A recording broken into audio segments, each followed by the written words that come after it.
John P. Murtha.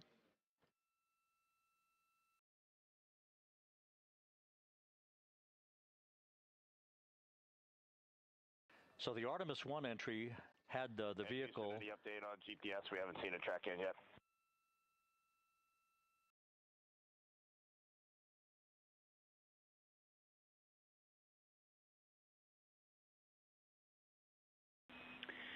Reed, we are watching. We are starting to get into the window where they may start acquiring, so should be within the next 10 minutes. Okay, sounds good. We're holding at step 17 and getting ready for CM-RCS hot fire.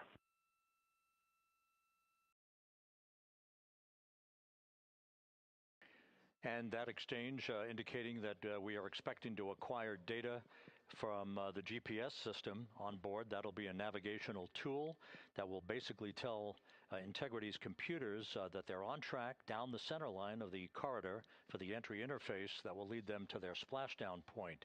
Once again, the Artemis 1 entry exposed the heat shield for about 20 minutes of peak heating. For Artemis 2, we're going to reach a downtrack distance of 1,701 nautical miles from the point of entry interface with just 14 minutes of duration. And it's basically a different angle of attack, a little bit steeper angle of attack that will protect the heat shield from excessive heat loads. So that is the difference between Artemis 1 and Artemis 2, all designed into this mission to gather data to protect the heat shield, since the Artemis 3 mission and beyond will have a different designed heat shield that will allow that skip entry type of profile to be resumed for all of the future missions coming back from the south pole of the moon when we initiate lunar landings. So we've handed over to the Tracking and Data Relay Satellite System. That's where we'll have communications for the rest of the flight. Just to give you some time hacks here, we're 13.5 minutes away from crew module, service module separation, and just 17 minutes away from the raise burn, that 19-second firing of the thrusters that will basically be the final fine-tuning of the angle of attack for Integrity as it enters the Earth's atmosphere.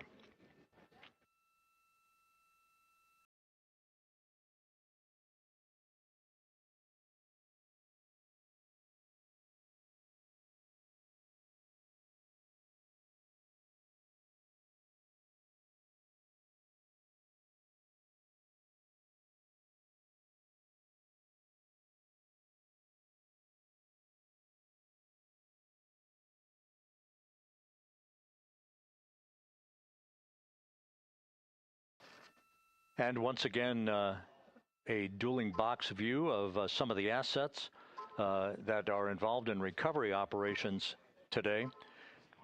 The Integrity, cabin configured, all crew suited and seated. Houston, copies. That confirmation from Reed Wiseman aboard Integrity, as you see the assets being deployed to the splashdown zone. At the time of splashdown, we expect the John P. Murtha to be about 5 miles away from Integrity, keeping a safe distance until we are sure that the vehicle is in the water and upright, and that it is in a good configuration system-wide for the recovery teams to begin to approach the vehicle to erect that inflatable raft. 2 minutes to CM-RCS warm-up hot fire. We're ready.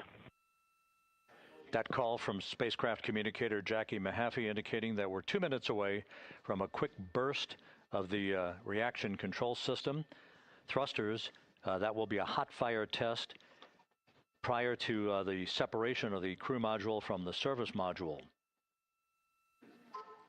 The European service module has performed flawlessly throughout this flight.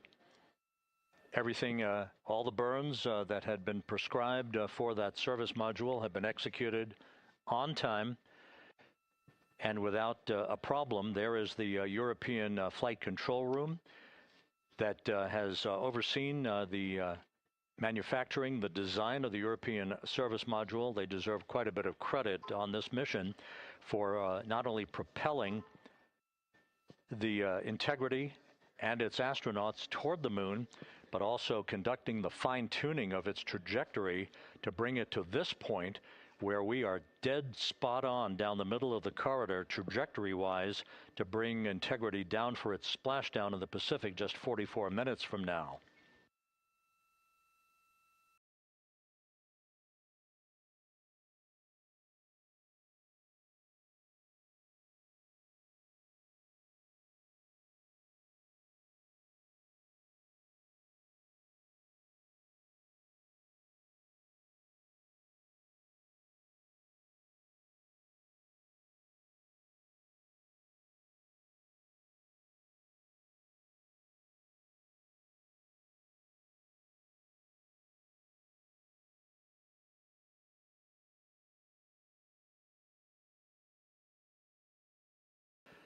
What you're looking at is a computer-generated visualization based on real-time telemetry from Integrity, currently traveling about 16,000 miles an hour.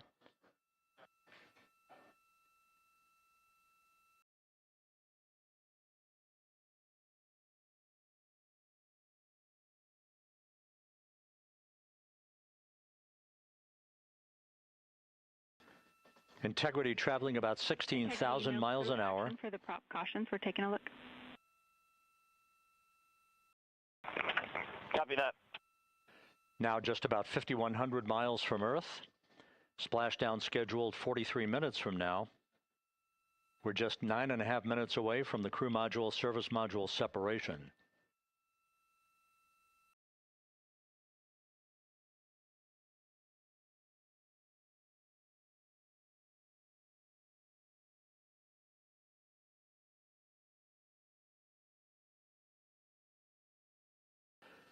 We are confirming. Integrity, we are assessing details, but so far looks like a good hot fire. Looks good on board, Jackie. Thank you. And Jackie Mahaffey took the words out of my mouth. I was just about to say that we had a good hot fire test of the thrusters in advance of the crew module service module separation that's coming up just 8.5 minutes from now. This will begin the period in which we will have rapid-fire succession of critical activities on board that will lead to entry interface just 28 minutes from now, where the vehicle will enter the Earth's atmosphere at an altitude of 400,000 feet. The time of entry interface, 6:53 and 30 seconds p.m. Central Time.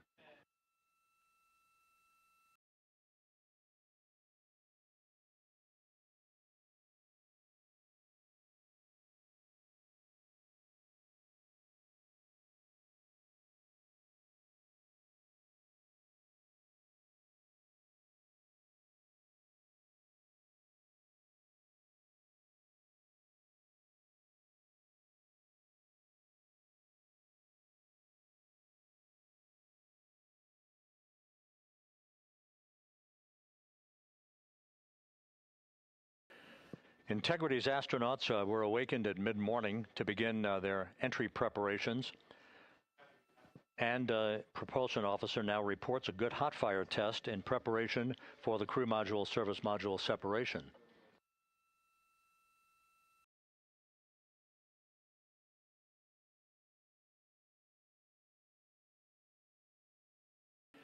We're now inside 41 minutes until splashdown. Integrity Houston, we have confirmed a good CMRCS hot fire. And although we are not seeing GPS acquired yet, you can skip the troubleshooting steps in 157 for now. Integrity copies.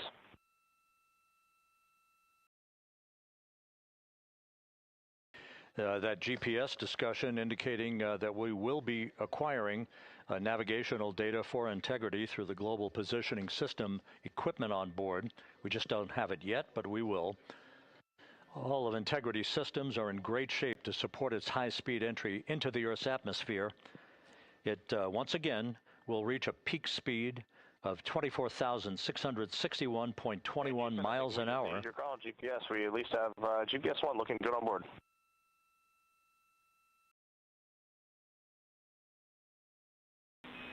We are confirming.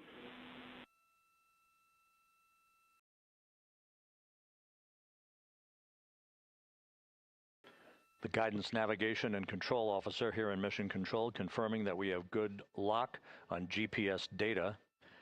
We are on a communications link now through the Tracking and Data Relay satellite system. Now, following splashdown, we're going to lose that link and go to what's called a VLDR, a very low data rate communications link, so that we can talk to the crew inside Integrity as they are on the water.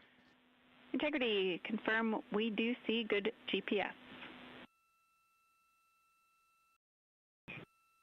We do too, especially GPS 1 is accepting in nav channels 1 and 3. That GPS data is basically telling Integrity's onboard computers its position relative to the Earth, but its trajectory and its orientation according to flight dynamics and the Guidance, Navigation, and Control Officer is spot on. We have now armed the pyros for the crew module service module separation coming up less than 5 minutes from now.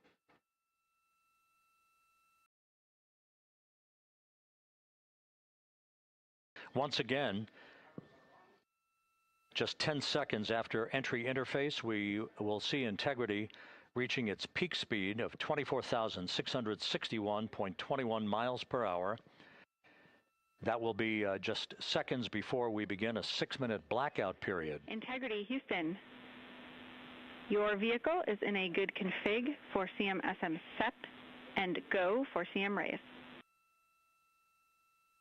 Houston, we see the same on board and copy go for CM raise.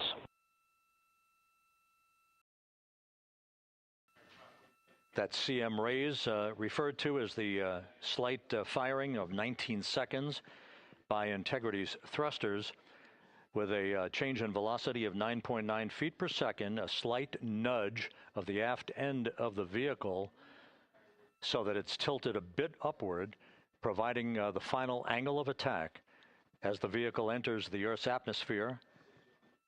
This being the mitigating factor that will reduce heat loads on the heat shield as we reach a point downrange from the start of entry interface, some 1,701 nautical miles to the splashdown site.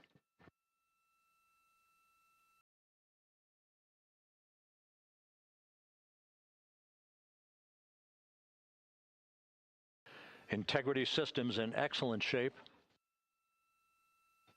We are currently 3,300 nautical miles left in this mission. Splashdown scheduled 36 minutes, 39 seconds from now.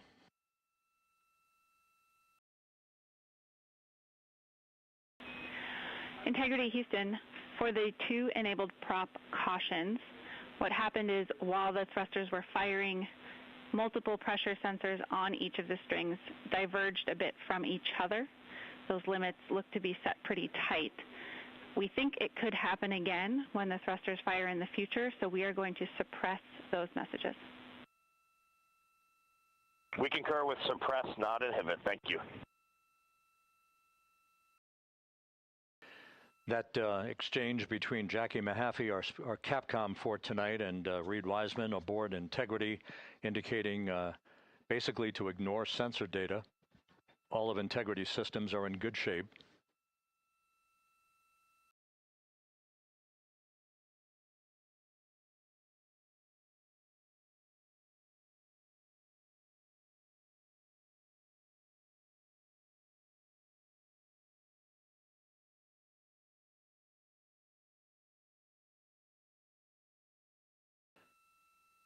Now, coming up on about 90 seconds till the crew module, service module separation.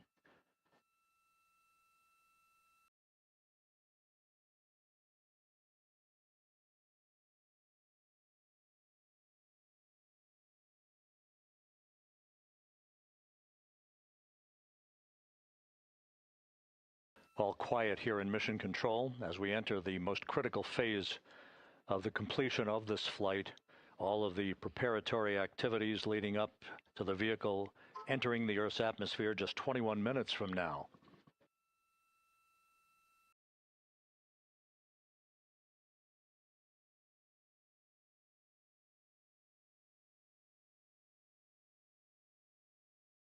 Coming up on 1 minute, Mark, 1 minute till crew module, service module separation.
And we have confirmation of crew module, service module separation, and a great view, albeit momentarily. Houston, good stuff on board. Houston copies and concurs. The European service module now separated from Integrity, a job well done. Integrity, no action for the 4 CDH cautions. Those are SM related, not applicable. Integrity.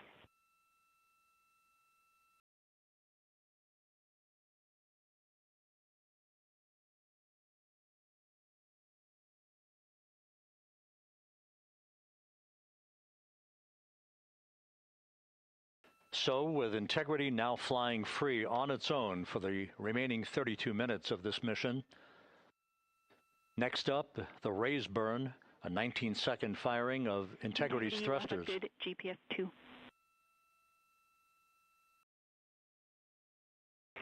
Integrity copies, good GPS 2.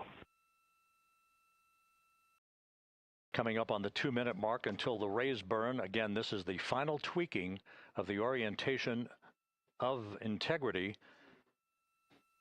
to put it in the right angle, if you will, the angle of attack that it will fly in during its entrance into the Earth's atmosphere.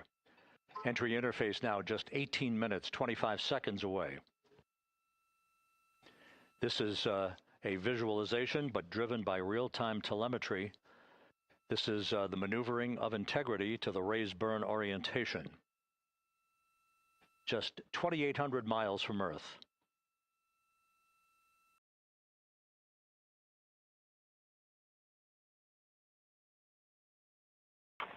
Houston, we got a great view of the European service module out the window with the sun hitting the side and the solar rays and the NASA worm right there. It's a beautiful looking machine.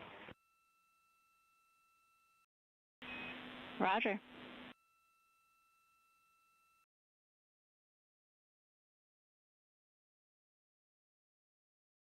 And we have completed the maneuver to the raise burn orientation, 1 minute away from the raise burn.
And the crew module raise burn is underway, a 19-second firing of the thrusters, and we have a completion of the burn.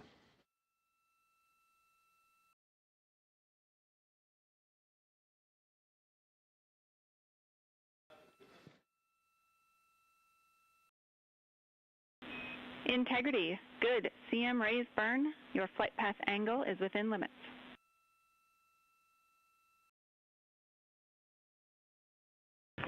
Integrity copies. Looks good on board, Jackie. So the final maneuver is now complete. Our trajectory for a splashdown in the Pacific 29 minutes from now is set and will not be amended any further. And we have the right angle of attack to mitigate any excessive heat loads on the vehicle during entry interface. Integrity, Houston, a heads up about comm coverage. When you perform the 180 roll, for the first minute or so in that attitude, we expect about a minute LOS. We copy.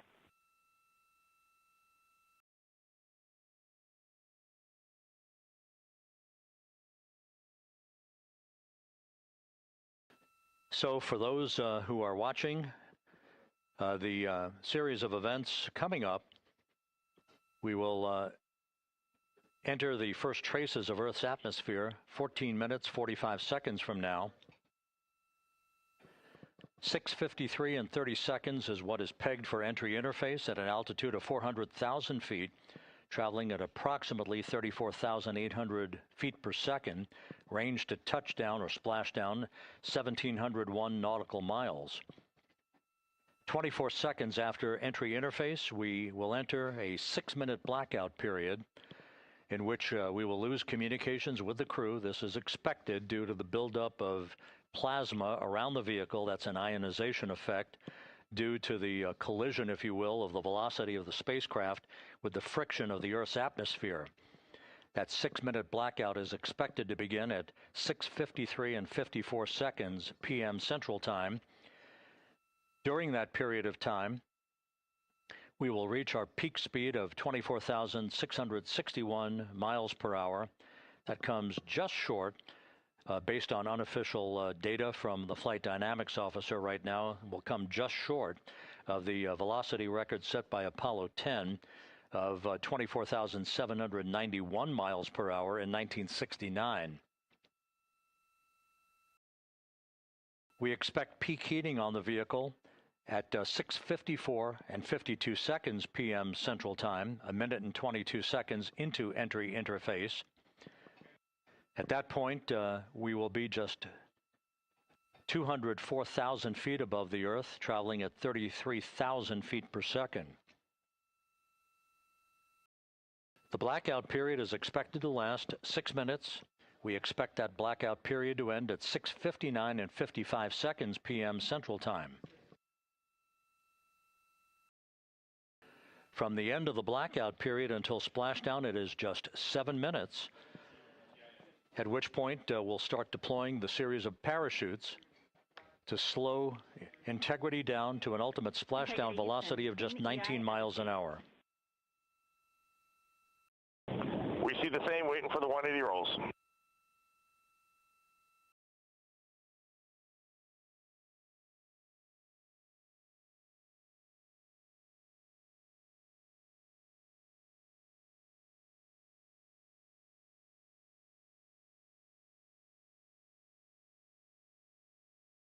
The parachute deployment sequence, once again, will come in several segments, but in rapid fire succession. And we have a great view of the moon out window 2. Looks a little smaller than yesterday.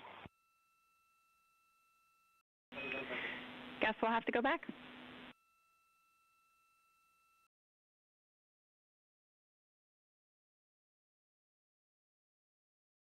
Reed Wiseman and Jackie Mahaffey exchanging discussion on a view of the moon that Integrity's astronauts are seeing in the final minutes of this mission that will be completed with splashdown just 25 minutes from now. 3 forward bay cover parachutes will be used to pull the forward bay cover off the top of the vehicle. Then 2 drogue parachutes will be deployed to slow and stabilize the crew module during its descent, followed by 3 pilot parachutes that will lift and deploy the main parachutes from the forward bay. The final sequence will have 3 main parachutes deployed. These will be 116 feet in diameter, each main parachute approximately 265 feet long when reefed. The parachutes will ultimately slow Integrity down from its peak speed of almost 33 times the speed of sound to a gentle 19 miles an hour at splashdown.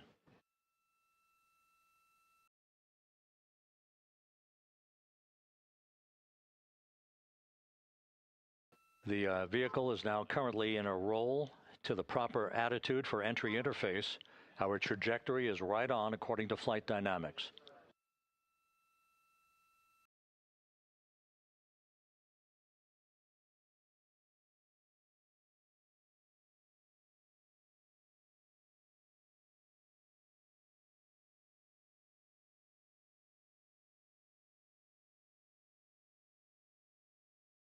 Integrity is on a trajectory from southwest and northeast across the Pacific Ocean, descending at a rate of 15,000 feet per second.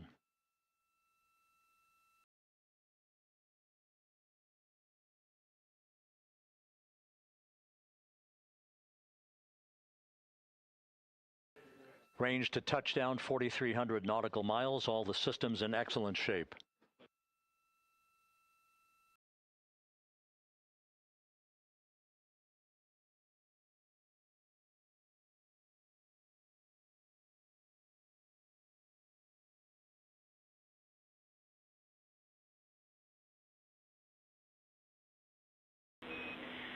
Integrity, Orion in the EI roll 180 attitude. Looks good on board, Jackie.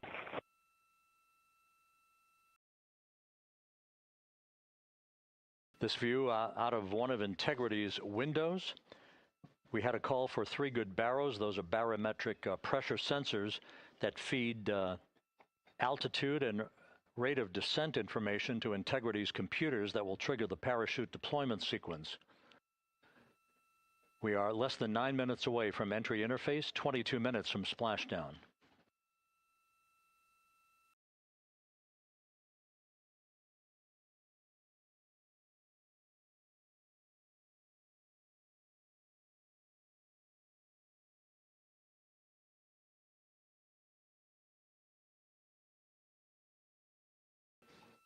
You can see the reflection of one of the crew members in the window.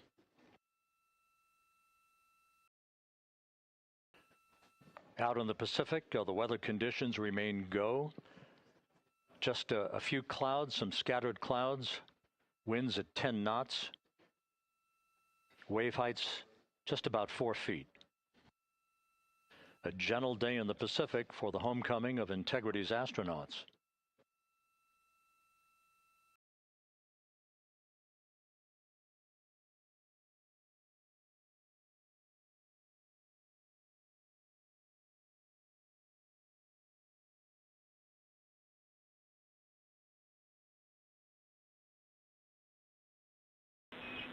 Integrity back in EI attitude.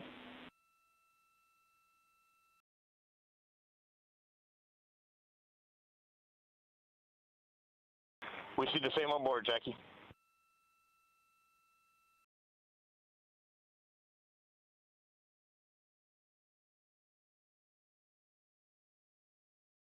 Houston, purge is complete. Crew and vehicle are configured for entry.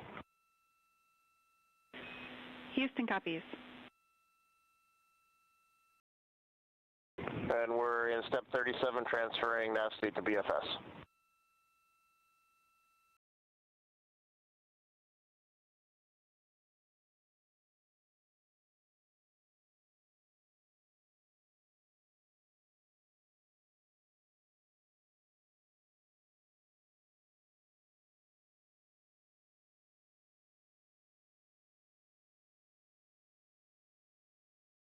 And Houston, in instruction 509, we are not below 0.2.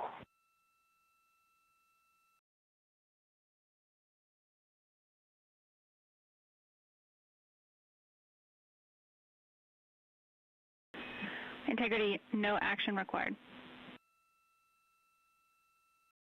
Integrity.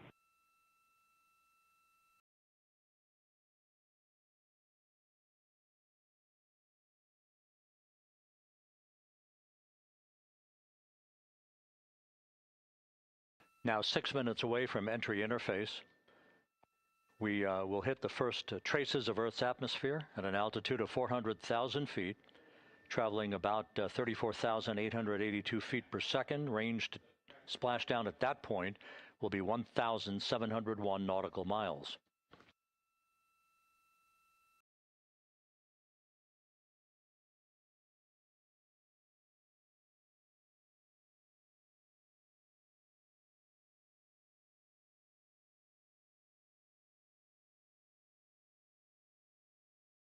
And once again, just a reminder, some 24 seconds after entry interface, we do expect to lose communications with the vehicle and the crew during a 6-minute blackout period when a plasma shield will build up around the spacecraft due to the ionization, due to heating effects. And Flight Dynamics has just confirmed we will have a blackout period of exactly 6 minutes in duration. And once again, that's due to the fact that a plasma buildup around the vehicle will prevent communications and data, so we will not be able to talk to the crew members at that time, nor will we receive data here in the flight control room. Houston, everything's looking good on board. Just confirm no pre-EI downloads. Houston concurs. That blackout period to begin at 6:53 and 54 seconds p.m. Central Time, and again will last about 6 minutes in duration.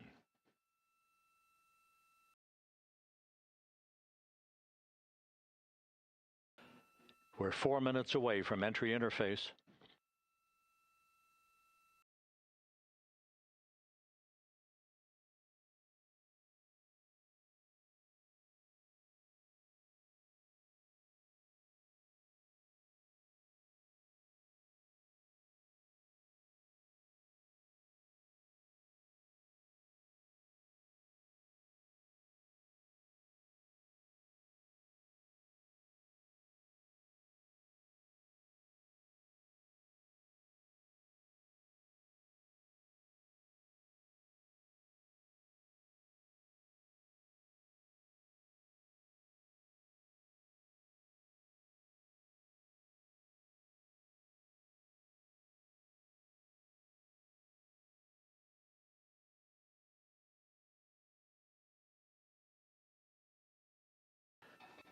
This view from Integrity as it crosses from southwest to northeast across the Pacific Ocean, 3 minutes from entry interface.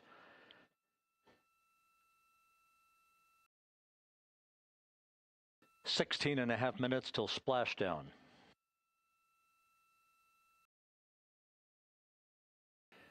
The USS John P. Murtha and the recovery team is on station and in position, as are the airborne imagery assets that we hope to receive imagery from as Artemis enters the Earth's atmosphere and through parachute deployment.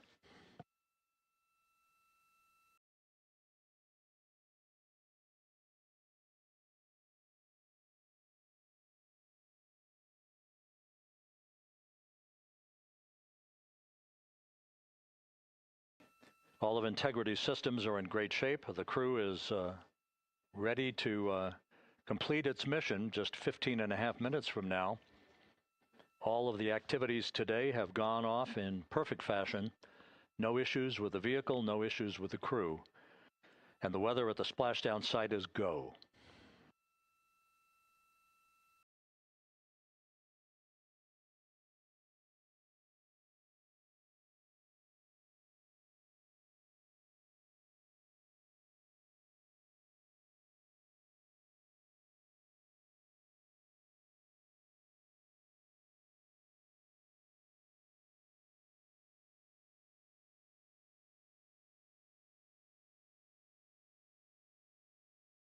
Coming up on 1 minute until entry interface.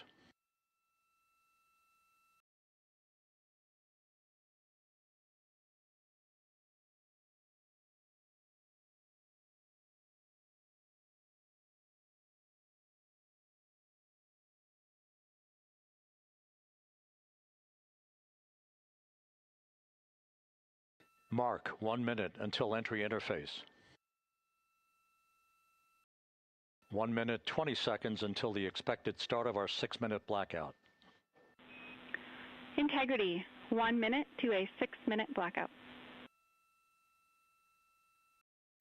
Integrity.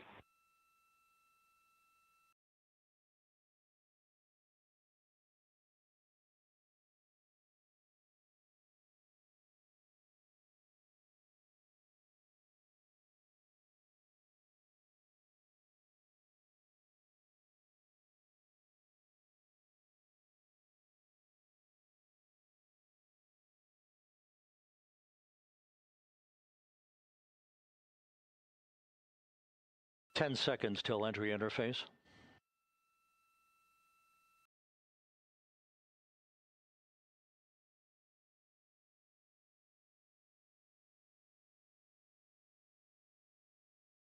And we have crossed the threshold, now entering the Earth's atmosphere.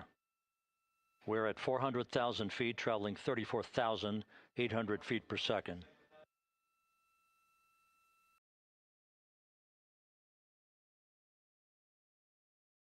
Time to splash down, 13 minutes, 10 seconds.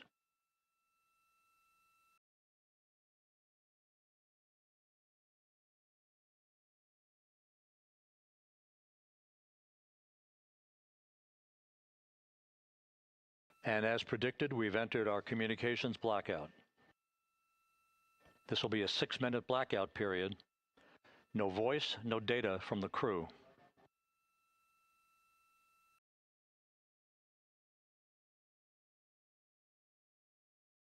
We're 30 seconds away from the anticipated point of peak heating on the vehicle, where temperatures will rise to about 4,000 to 5,000 degrees Fahrenheit. This is the true test of our trajectory.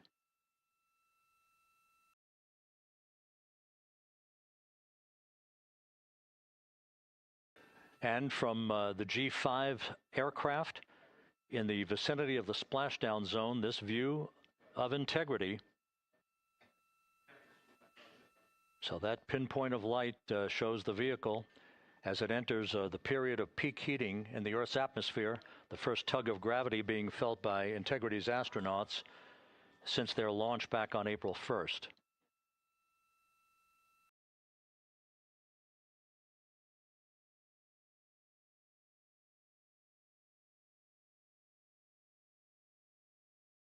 Four and a half minutes until the end of the blackout period. Time to splashdown, 11 minutes, 33 seconds.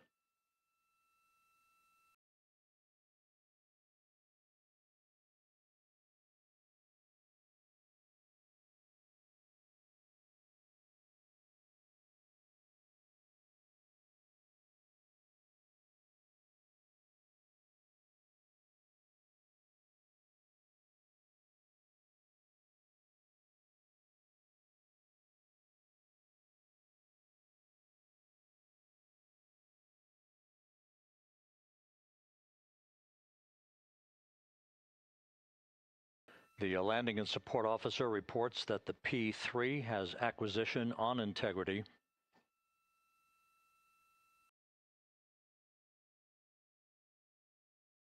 Three and a half minutes left in this blackout period. This is a visualization of the plasma buildup around the spacecraft and the repelling of that heat on Integrity's heat shield.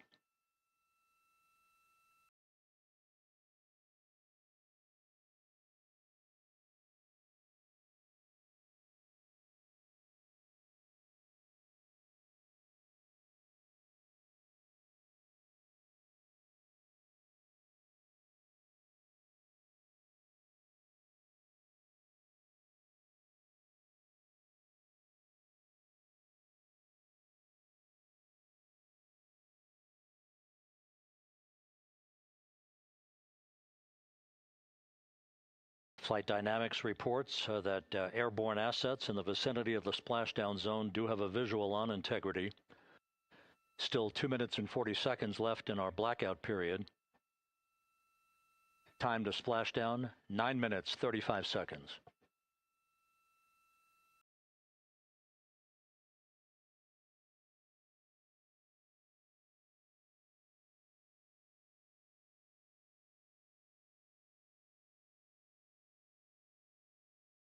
Multiple airborne assets as part of the recovery team all have visuals on integrity.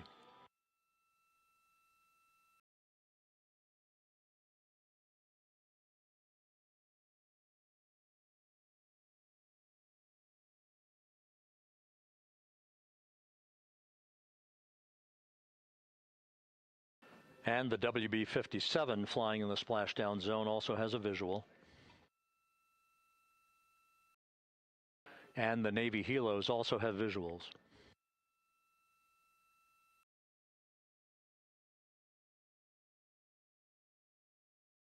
We're still in the blackout period. Still do not have communications from the crew.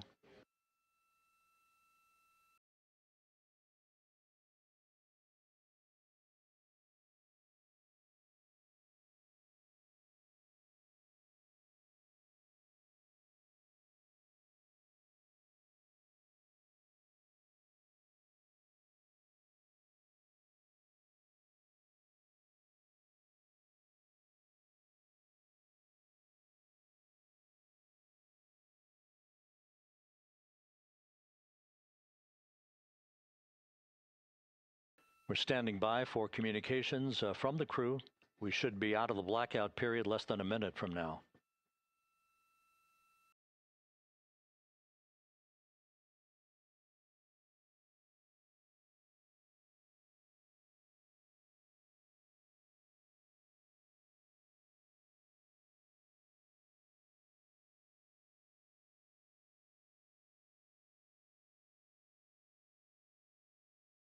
We are now processing data from integrity.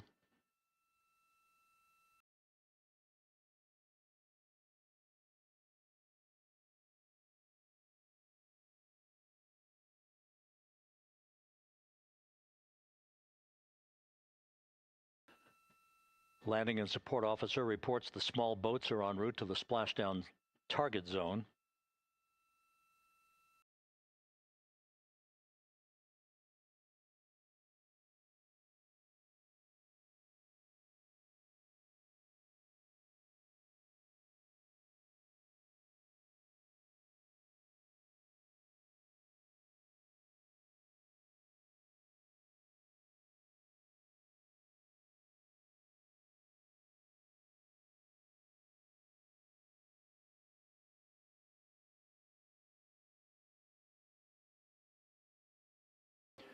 Passing through 150,000 feet, our trajectory is perfect.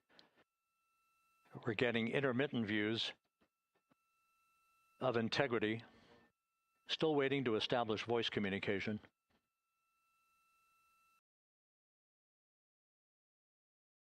Integrity, Houston, comm check, post-blackout. Houston, Integrity, we have you loud and clear. Your trajectory is nominal, and your recovery teams have visual. Guidance looks good. No action for the enabled internal camera controller fail. Big cheers from the viewing room here in Mission Control as voice communication reestablished with Commander Reed Wiseman. For America and a waiting world, Integrity is 5.5 minutes away from coming home.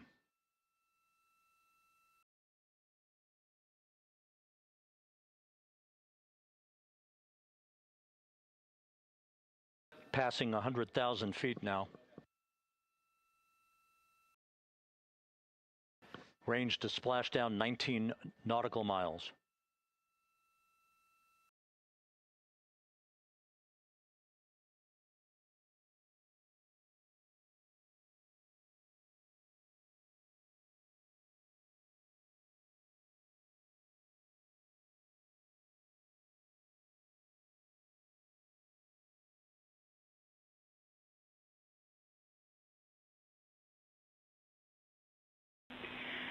Integrity, impact to the camera controller fail is no Cab 1 views of the chutes.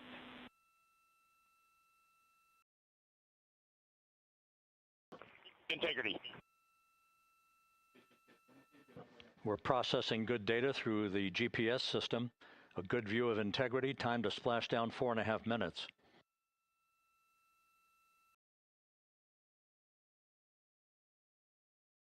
And a view of integrity from the WB-57. We're at 50,000 feet.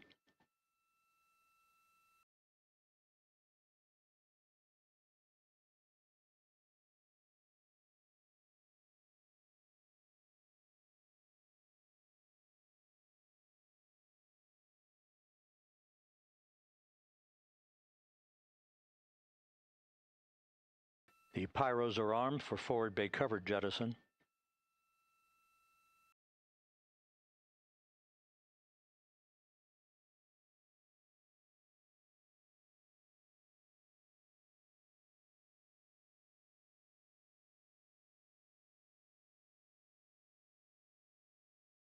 And there go the first series of parachutes, and we're on drogues. And Houston, we're visual 2 drogues out the window. 2 good drogue shoots. Next up. We copy, we see them. Next up, the deployment of pilot parachutes that will pull the main chutes out. Time to splash down 3 minutes and 10 seconds.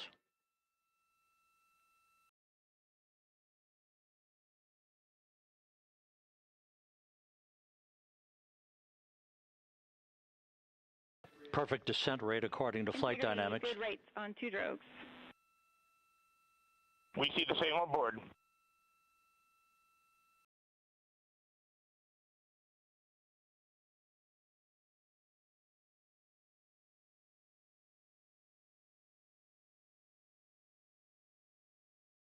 Passing through 10,000 feet, still on drogues.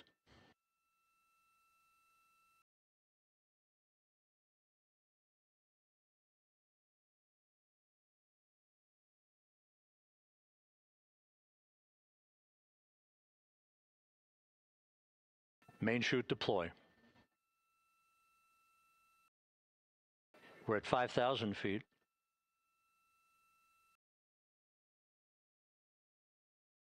Search and recovery beacon has been activated on integrity. And we have 3 good main chutes. Good 3 main chutes, good reefing, good descent rate. Good rates, and we see 3 good-looking parachutes.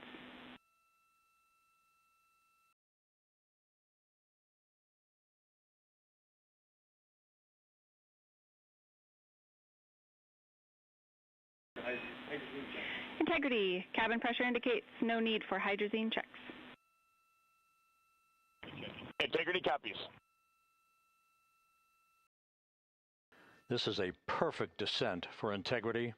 Its crew sounding hale and hearty on board. Time to splash down 1 minute, 15 seconds.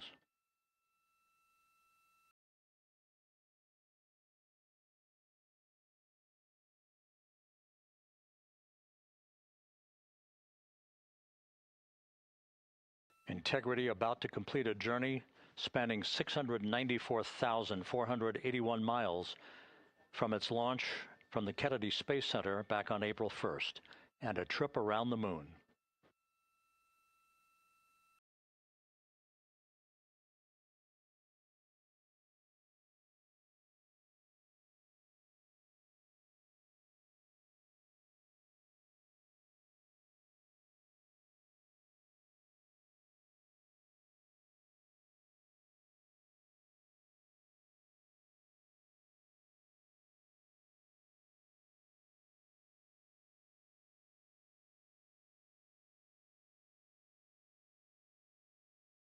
Passing through 1,000 feet.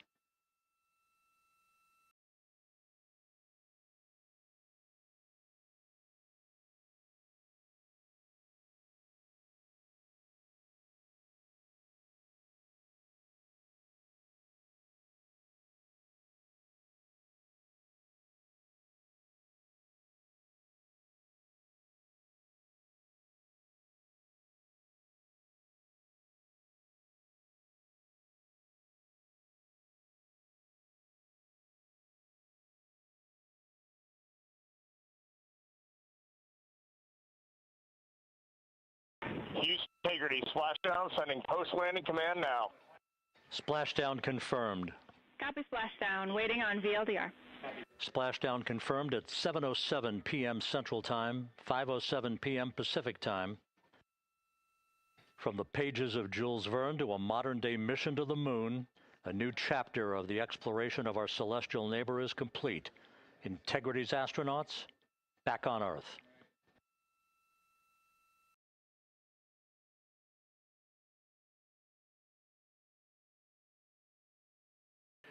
And the landing and support officer reports the vehicle is stable 1.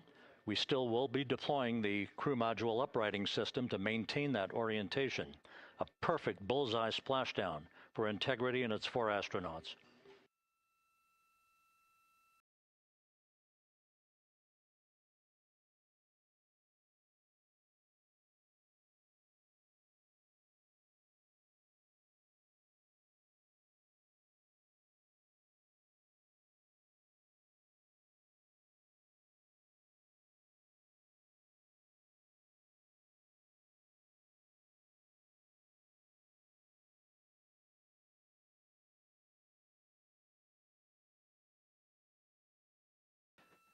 The unofficial splashdown time, 7:07 and 47 seconds p.m. Central Time. We'll get that refined for you. That would put the end of the mission at a mission elapsed time of 9 days, 1 hour, 31 minutes, 35 seconds.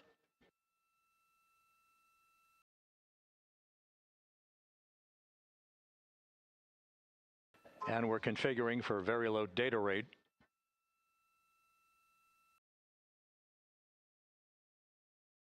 Once again, splashdown occurring in the Pacific, southwest of San Diego at 7:07 and 47 seconds p.m.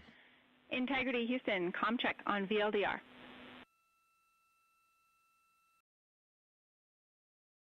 Houston, we have you loud and clear on VLDR. How us? We have you the same. We'll meet you over in post-landing. Perfect communications established. A journey. We are stable 1, 4 green crew members. Houston copies all. Reed Wiseman reporting 4 green crew members. That is not their complexion. That is the fact that they're in great condition. That's what that means. So stable 1, upright. The crew module uprighting system is being deployed. The 5 airbags being inflated through helium to maintain the upright configuration for the vehicle. This was a textbook entry and a textbook touchdown for Integrity. Reed Wiseman, Victor Glover, Christina Cook, and Jeremy Hansen back on Earth after a journey around the moon.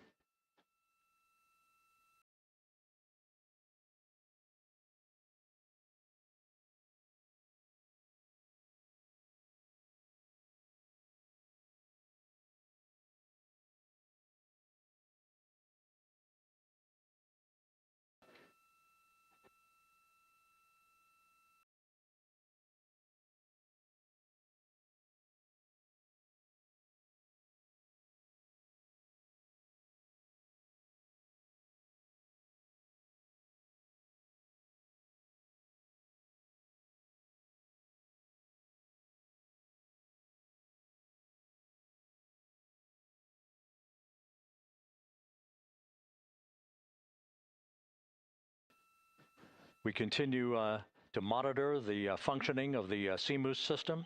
The airbags are being inflated to maintain a stable 1 or upright configuration. And there's a good view from one of the naval helicopters hovering overhead.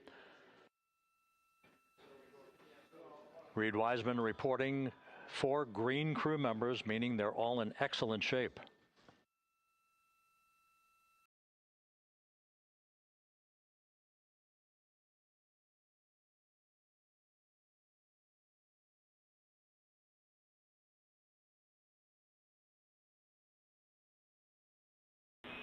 Integrity Houston for SAR beacon and radio. SAR beacon is in for 06, and we're powering the radio now. Go ahead. We see the beacon on. However, the recovery team is not seeing the signal. Your SAR radio uses the same antenna, so you may run into trouble with the radio. Okay, copy. And we are also powering up the sat phone now.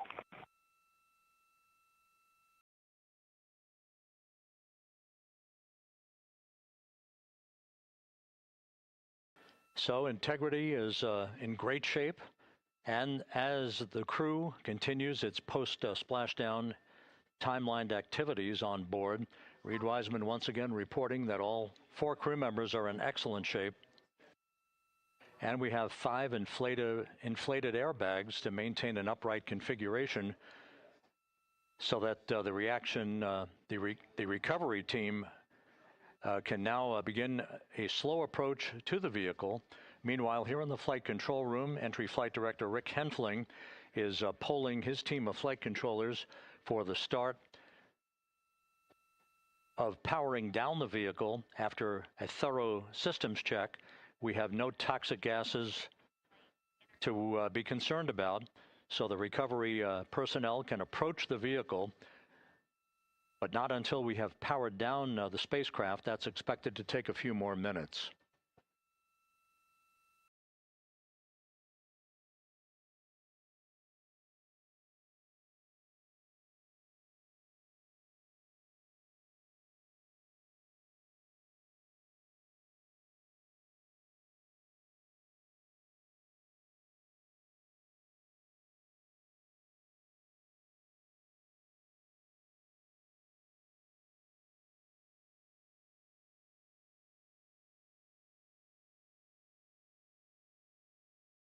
Integrity back on Earth following its historic flyby of the moon.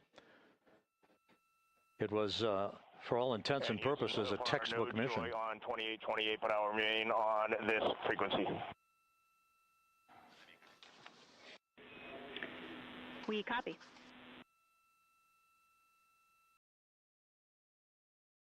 Reed Wiseman indicating some trouble with the SARSAT phone on board. But that's not an issue. What is more important is that the vehicle is solid. No issues as we begin the power down of the vehicle to begin the recovery process.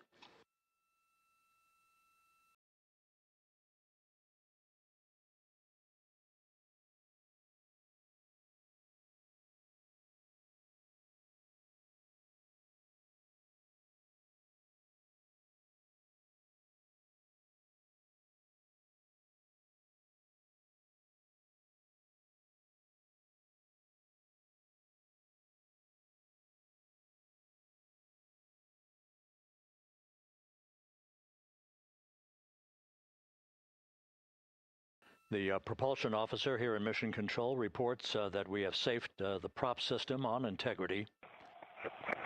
Can you say again? That was very weak and broken.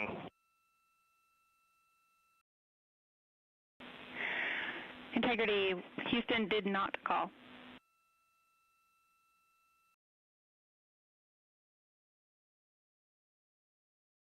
Copy that, Houston. It might have been on the side radio. Stand by.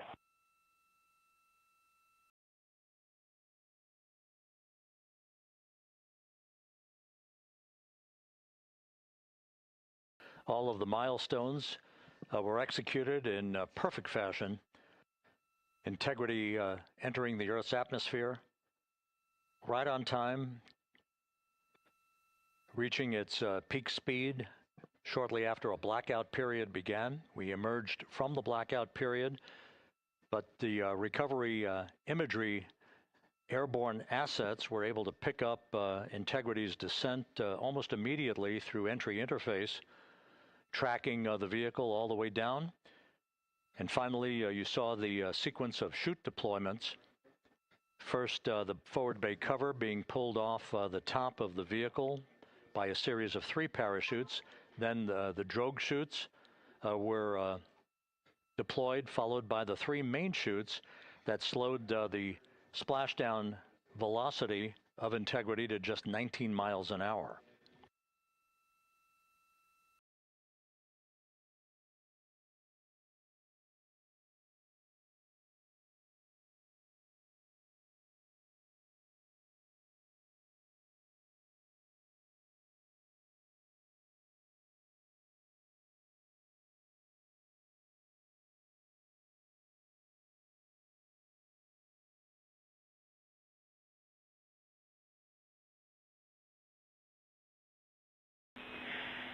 Integrity, Houston, with no joy on SAR and SAT phone, we'd like you to command an additional 15 minutes for a total of 30-minute power down delay.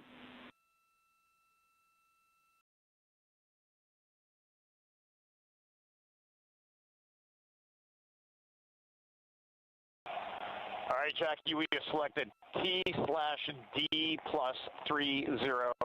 No joy on SAR radio or SAT phone. And stand by, we have the master diver on SAR radio. Please hold comms. Hey, Lily, excuse me. Hey, Jackie, we just got the master diver on SAR.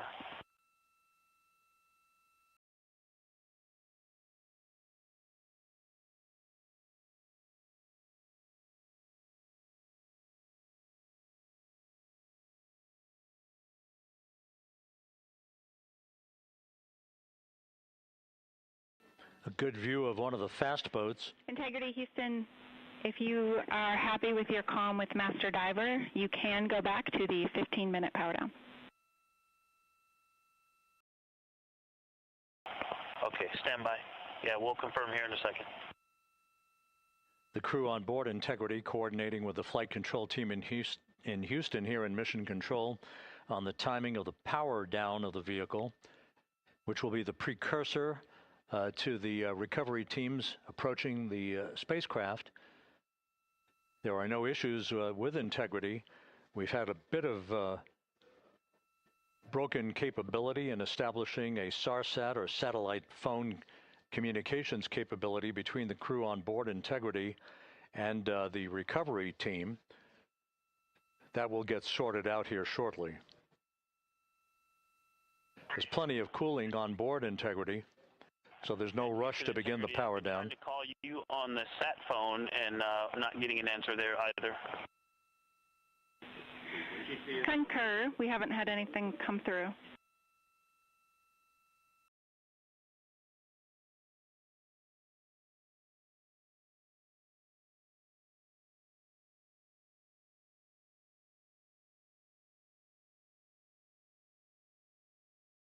And Houston, if you could relay to recovery that we hear them, but it does not appear as though they are hearing us.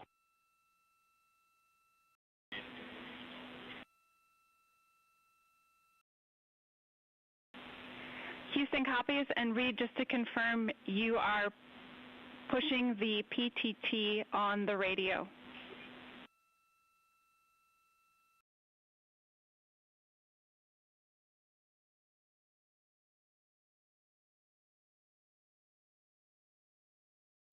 So as we continue to sort out the communications between Integrity and the recovery teams, we are standing by for the initiation of the power down procedures that, as you see, the recovery teams are moving towards the side of the capsule. The next major event will be the erection of that large inflatable raft called the front porch.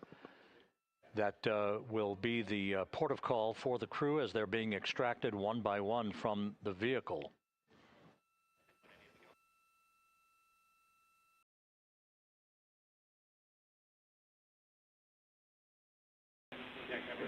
Integrity, Houston, for sat phone, we are going to attempt to call you.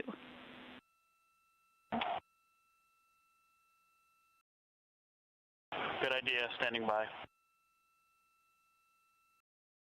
And Jackie, yes, we are pushing the push to talk, the two buttons on the left side of the radio below the up-down arrows. We are utilizing them. I'm rebooting the radio to see if we get good comms. Okay, we copy all, and just to confirm, you are seeing that you're touchdown plus 3030 for power, correct? That's affirmative.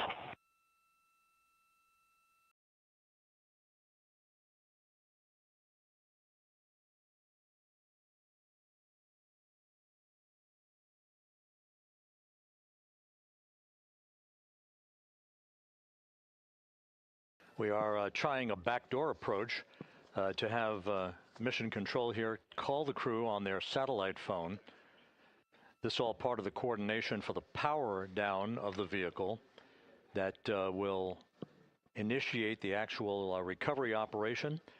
The first boats with the Navy divers on board are standing by, waiting to close in on Integrity to begin the process of erecting the large inflatable raft that's called the front porch that will be where the astronauts are extracted from so that they can have a few minutes to get their land legs back before they're hoisted aboard the Navy helicopters for the flight back to the deck of the USS John P. Murtha. Do not reply.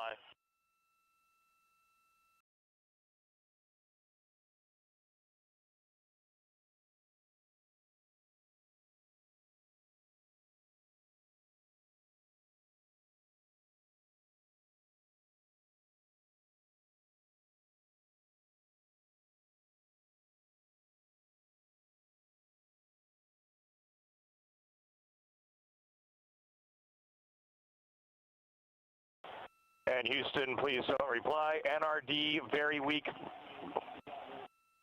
but readable. Master Diver, we can hear, but they cannot hear us.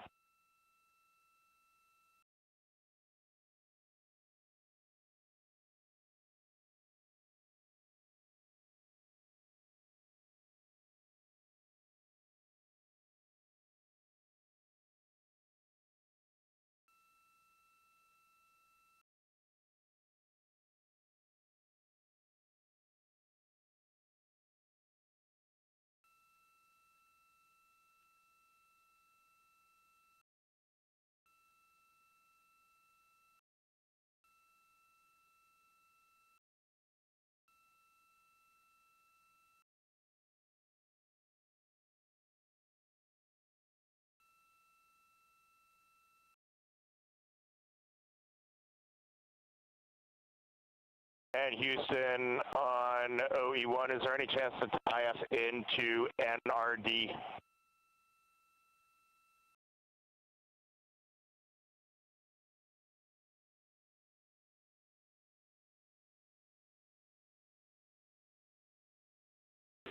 Checking.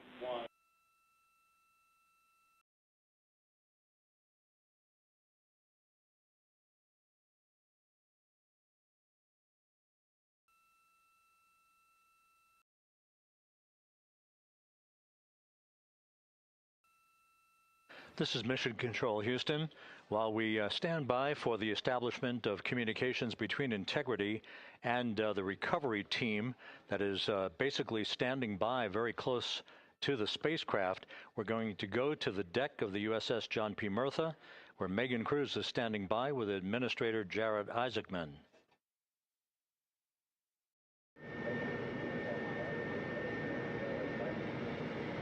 Hey, Rob, yeah, just such an honor to be able to be here on the ship, to be able to share and experience this moment with everyone together. And of course, as you just said, yes, here with NASA Administrator Jared Isaacman. Administrator, how did you feel getting to witness this and seeing NASA at its best? Oh, I mean, I'm honestly, I'm still at a loss for words. I mean, you know, like the childhood Jared right now can't believe what I just saw. I mean, almost been waiting my whole lifetime to see this, and then it's NASA Administrator. I just couldn't be more proud of the entire workforce, the years, the effort, the late nights, all the hard work from across the country that contributed to this incredible moment right now. And yeah, incredibly grateful too for our teams here on the John P. Murtha right now. Yeah, look at them behind us here. Got everybody. Hey, what do you guys think? We just brought some astronauts back from the moon, huh? Unbelievable.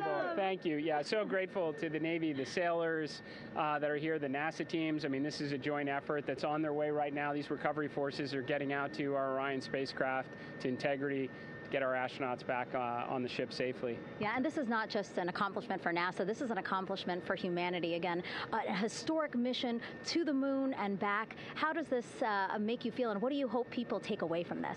Well, I'll tell you, I think about the crew members that we've all had an opportunity to observe over the last 10 days, right? I mean, they're absolutely professional astronauts. I mean, wonderful communicators, almost poets. But then I think these were the ambassadors from humanity to the stars that we sent out there right now. And I can't imagine a better crew than the Artemis II crew that just completed a perfect mission right now. So yes, it's a huge moment for everybody, right? I mean, we are back in the business of sending astronauts to the moon, bringing them back safely, and to set up for a series more. I mean, this is not a once in a lifetime, which you hear sometimes around here. It's like, this was a once in a lifetime. No, it's not. This is just the beginning. We are going to get back into doing this with frequency, sending missions to the moon until we land on it in 2028 and start building our base. Yeah, are we going to build on the momentum for Artemis 3? I mean, it's just around the corner. Absolutely. So, I mean, that's, you know, part of me too. Like, I can't wait to get the crew off of Integrity right now, but also getting Integrity back on this ship so we can start taking a look at it, because all that data is so precious to us right now. I mean, we are going to definitely want to take a good look at the thermal protection system. We're going to want to download all the data they couldn't transmit back to us and use that to inform Artemis 3. But we're already making progress, right? You had SRB segments already showing up at KSC. Core stage for Artemis 3 is rolling out on April 20th.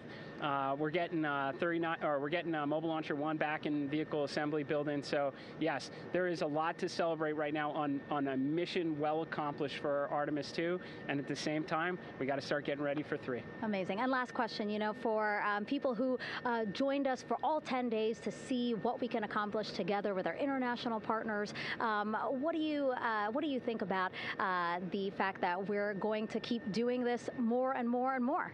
It's incredibly exciting. I mean, yes, it's the contributions, like the best and brightest across the NASA workforce from across the country, our industry partners, our international partners. We had a Canadian Space Agency astronaut on board in Jeremy. We had the European Service Module. And you think, in the days leading up to this launch, I mean, 48 hours prior to launching Artemis 2, I was meeting with the Italian Space Agency. We signed a memorandum of understanding to build a habitation module on the moon. I mean, you have countries, all of our allies and partners coming together saying, we are committed to this effort, we are returning to the moon, we're doing it to stay, we are building that enduring presence, we are going to master the skills on the surface of the moon so someday we can undertake missions to Mars. It's just an incredibly exciting time, and we're not going at it alone, we're bringing everybody along with us. Absolutely. And speaking of everyone, one more time, we're going to ask the crew here, you guys ready to land on the moon?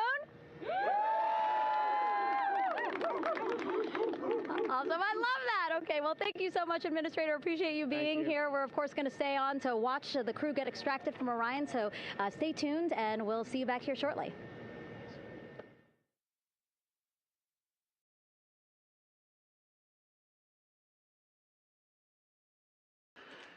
Thank you, Megan, and thank you, Administrator Isaacman.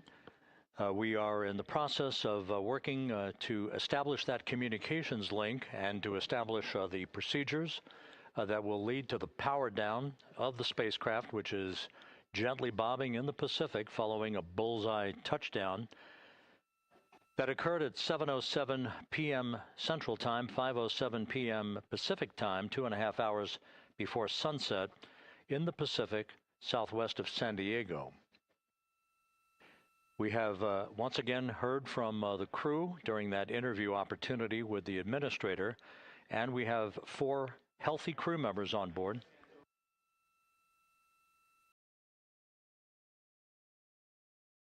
We now have confirmation that the vehicle has been powered down as per the procedures. So we have vehicle powered down, and the flight control team here in Houston, Flight Director Rick Henfling, has handed over mission authority to the Exploration Ground Systems team out in the Pacific. Now, we will physically not get off console with this team until the crew has been extracted into the front porch, that inflatable raft that will be erected along the side hatch of Integrity. So we're standing by for that in the next step in the recovery procedures. But everything is in great shape, and we have 4 healthy crew members on board the vehicle.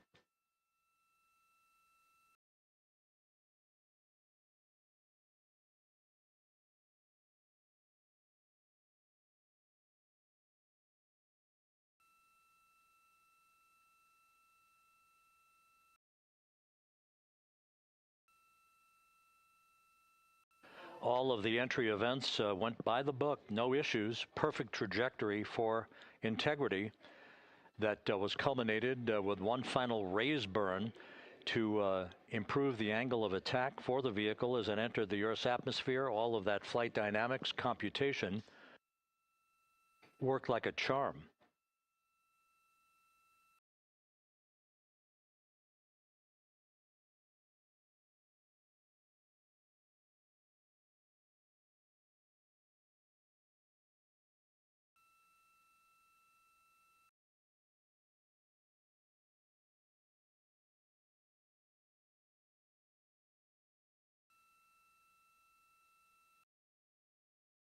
So we are standing by for the recovery team to approach Integrity and begin the process of erecting that inflatable raft called the front porch, which will see the crew members be extracted from the hatch of Orion into that inflatable raft before they're hoisted aboard two Navy helicopters in a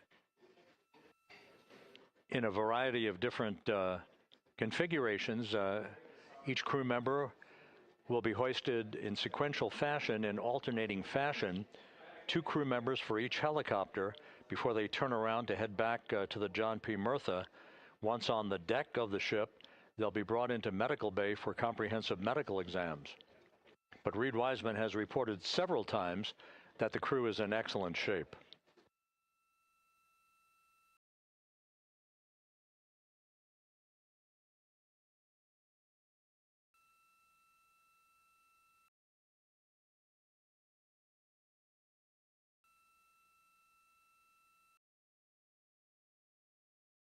So just to recap, it has been some 26 and a half minutes since the splashdown of Integrity in the Pacific. The vehicle is in excellent shape. It performed like a champ all the way down through the Earth's atmosphere. All of the vehicle functions were checked off in excellent trip hammer fashion. The parachutes all deployed as planned. Splashdown occurring at 7:07 p.m. Central Time, 5:07 p.m. Pacific Time.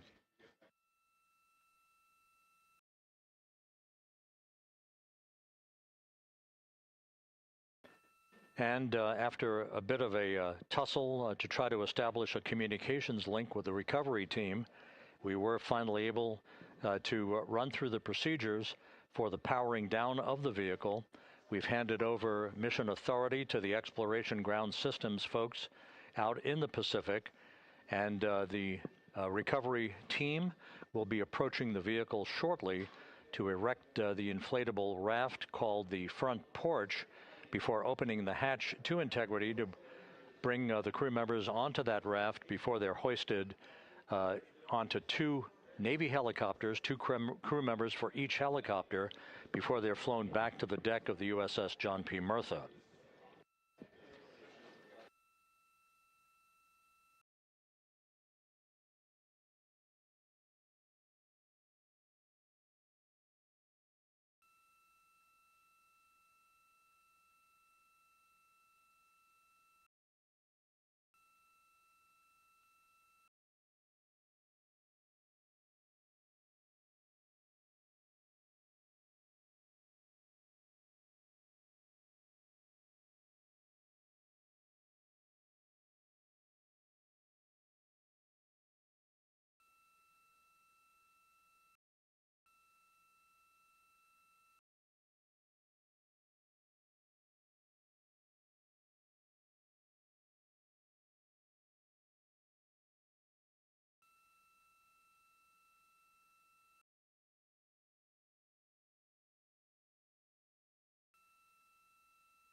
This is Mission Control Houston.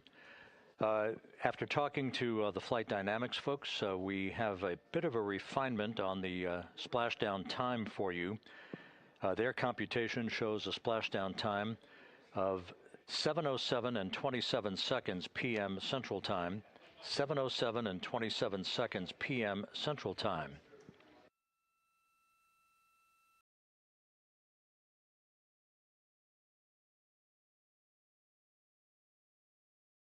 That would equate to a mission elapsed time of 9 days, 1 hour, 32 minutes, and 15 seconds.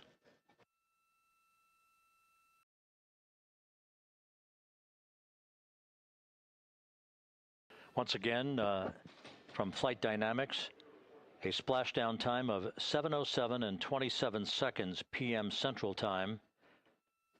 That would equate to a mission elapsed time of 9 days, 1 hour, 32 minutes, and 15 seconds.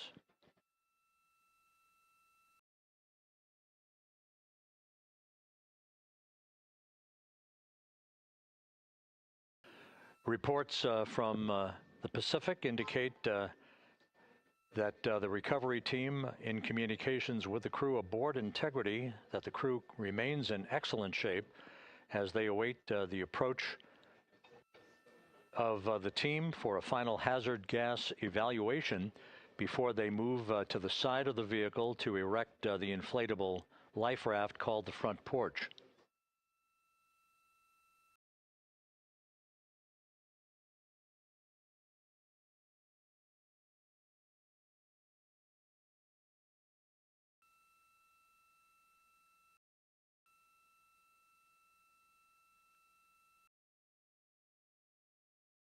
Again, no issues with Integrity. The vehicle is powered down. All of its systems are now safed. We have handed over mission authority to the Exploration Ground Systems folks in the Pacific, but we will not stand down and have the entry flight control team depart its positions until that inflatable raft, the front porch, is erected, the hatch open, and the crew having exited the vehicle. So that's the next step in the recovery process that will lead to the hoisting of the crew members. For 2 crew members for each helicopter, they'll be hoisted to a pair of Navy helicopters that will then fly a short distance back to the USS John P. Murtha. What you're looking at is one of the fast boats circling the vehicle to make a hazard assessment.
This is Mission Control Houston. Once again, you're watching the initiation of the recovery of the Artemis crew aboard Integrity. All of the Navy divers and the fast boats are now approaching the spacecraft after conducting a hazard assessment. The vehicle has been powered down. Entry Flight Director Rick Henfling now waiting for the life raft, the front porch, to be erected along the side of the vehicle so that the hatch can be opened and the crew members extracted from Integrity, soon to be hoisted one by one into a pair of Navy helicopters for a short flight back to the deck of the USS John P. Murtha. If you missed it earlier, we talked to Flight Dynamics and received a more official touchdown time or splashdown time, as it were, of 7:07 and 27 seconds p.m. Central Time, 5:07 and 27 seconds p.m. Pacific Time. That would equate to a mission elapsed time of 9 days, 1 hour, 32 minutes, and 15 seconds.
Continuing to get excellent views from the imagery assets out at sea in the Pacific of Integrity. We continue to get good reports from the landing and support officer, who's in contact with the recovery team, that the crew is in excellent shape, no issues.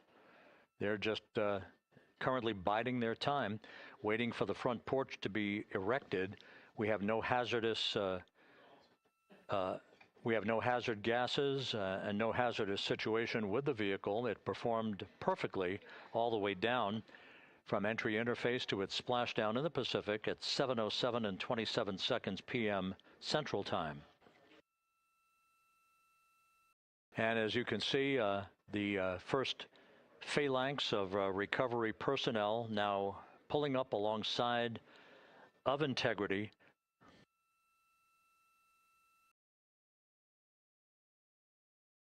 This includes Navy divers, a Navy flight surgeon, and other recovery personnel who have trained for several years for this recovery process.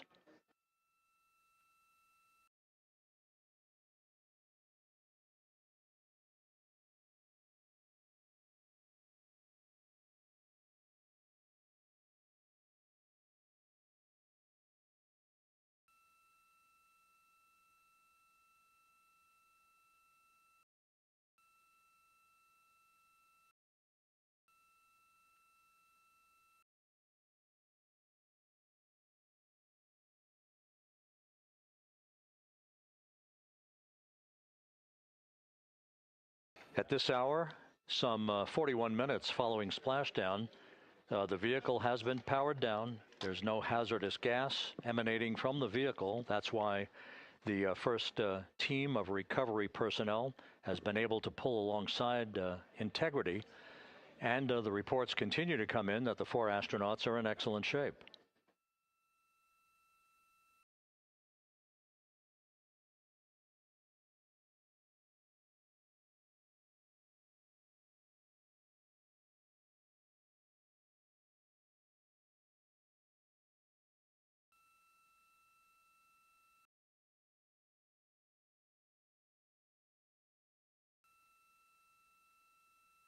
Yes.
This is Mission Control Houston, continuing to watch the initiation of the recovery of Integrity's astronauts. One by one, they'll be brought out of the spacecraft onto a large inflatable raft just a short time from now. In the meantime, we can go back to the USS John P. Murtha, where my colleague Megan Cruz is standing by to provide her situation report. Megan, can you hear us?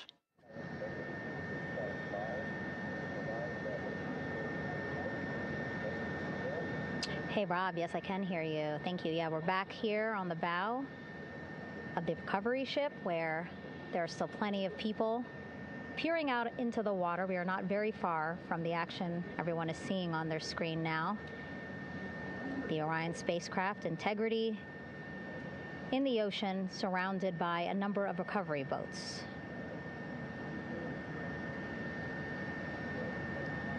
As Rob has been saying, in those recovery boats, NASA and Navy personnel specifically trained to get the astronauts out of Orion.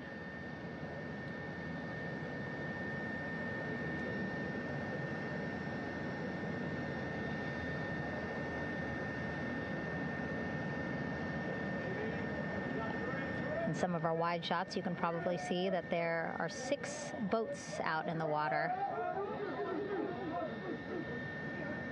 More than 40 people out in the water right now on those boats.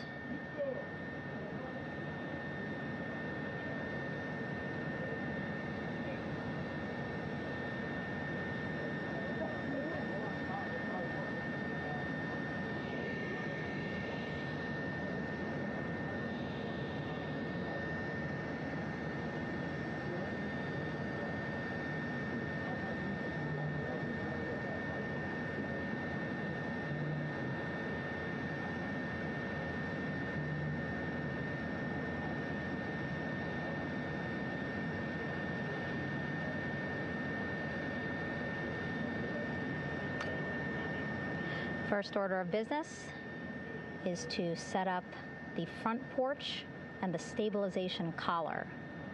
You might also hear it referred to as a stab collar.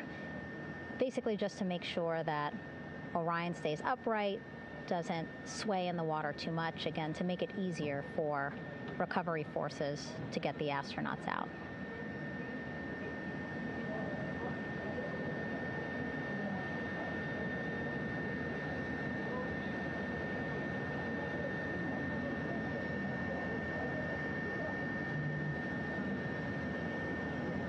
Again, we splashed down to the Pacific Ocean just after 5 p.m. Pacific time here. It's a requirement by NASA to be able to get the crew out of Orion within 2 hours of splashdown. So doing great on time so far. Plenty of time. No rush either. I was speaking to NASA flight surgeon Rick Ng earlier in this broadcast, and he said to me, no rush to get the crew out. Just want to make sure that they're feeling good. And whenever they're ready to take their step out of Orion and onto that large raft, the front porch, folks will be ready.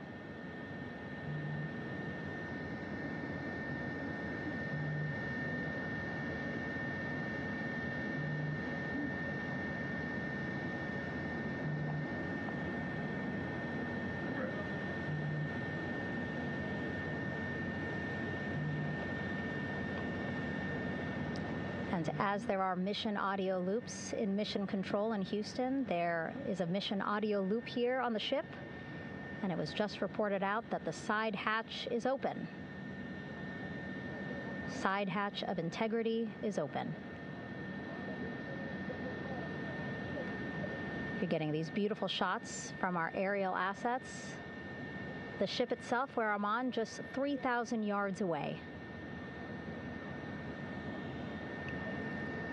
Again, plenty of people on the boat here, glued to the side closest to where they can see all this action. And again, with just 3,000 yards separating us, great views from the bow here. You can see now that side hatch is open. One of the Navy personnel is about to get inside there.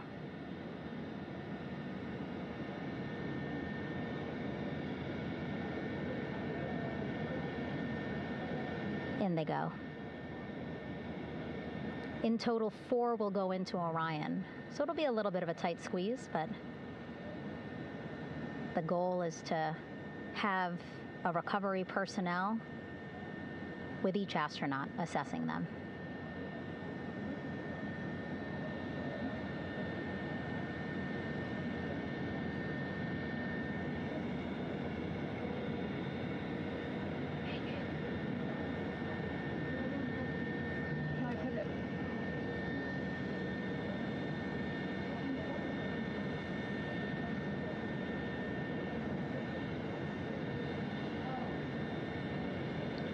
Boat's getting closer now. Again, that one that's right up against Orion, those are the divers that will go in to the spacecraft to check on each of the astronauts. These other boats will begin doing a number of things, putting on that stabilization collar onto Orion, building that front porch. Eventually, they will retrieve the parachutes, as well as tow Orion back to the well deck of the recovery ship here.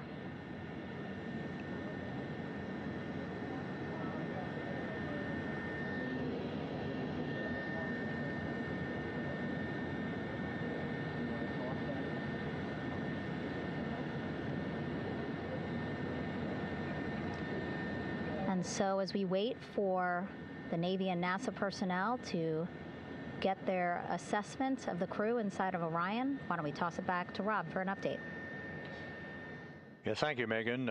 Here in Mission Control, Flight Director Rick Henfling and the entry team of flight controllers still on duty.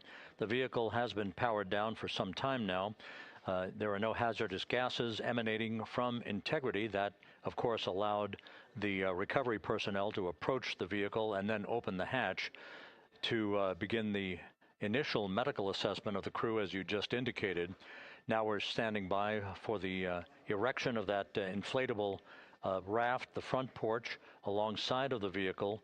That will enable the crew to be extracted one by one onto the raft, have a moment or two to get their land legs back before they're hoisted into two hovering Navy helicopters, 2 crew members for each helicopter, for a short flight back to the deck of the USS John P. Murtha.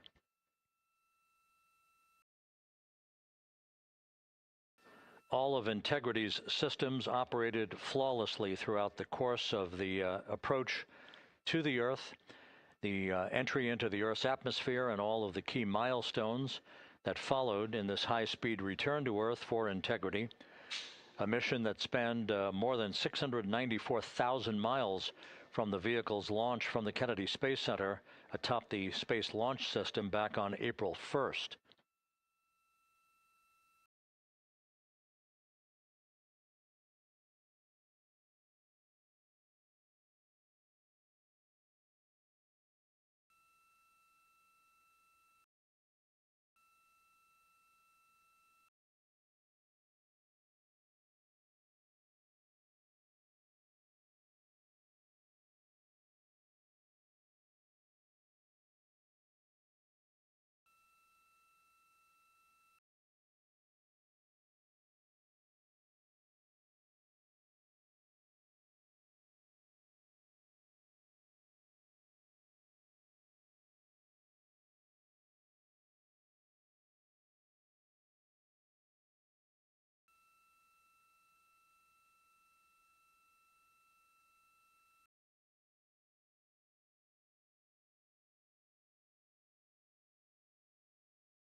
As we mentioned at the top of the broadcast, the last time that the Apollo program saw a splashdown in the Pacific was Apollo 17 back on December 19th, 1972.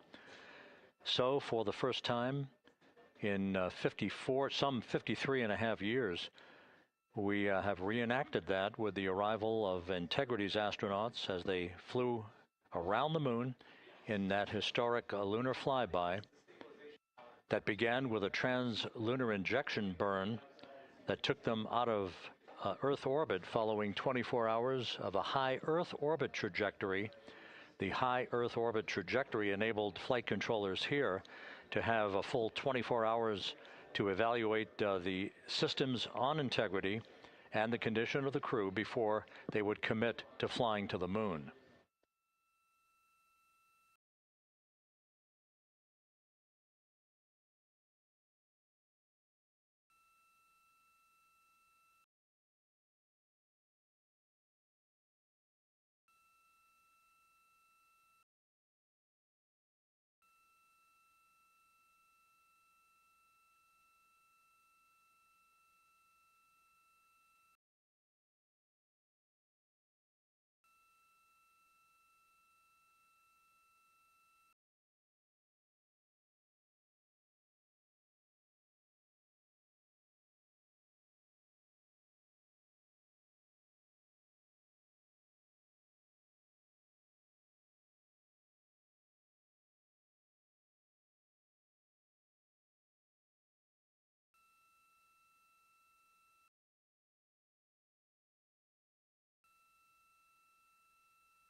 With the side hatch of Orion having been opened to set the stage for the erection of the inflatable life raft, known as the front porch, to be erected alongside the spacecraft for the extraction of the crew.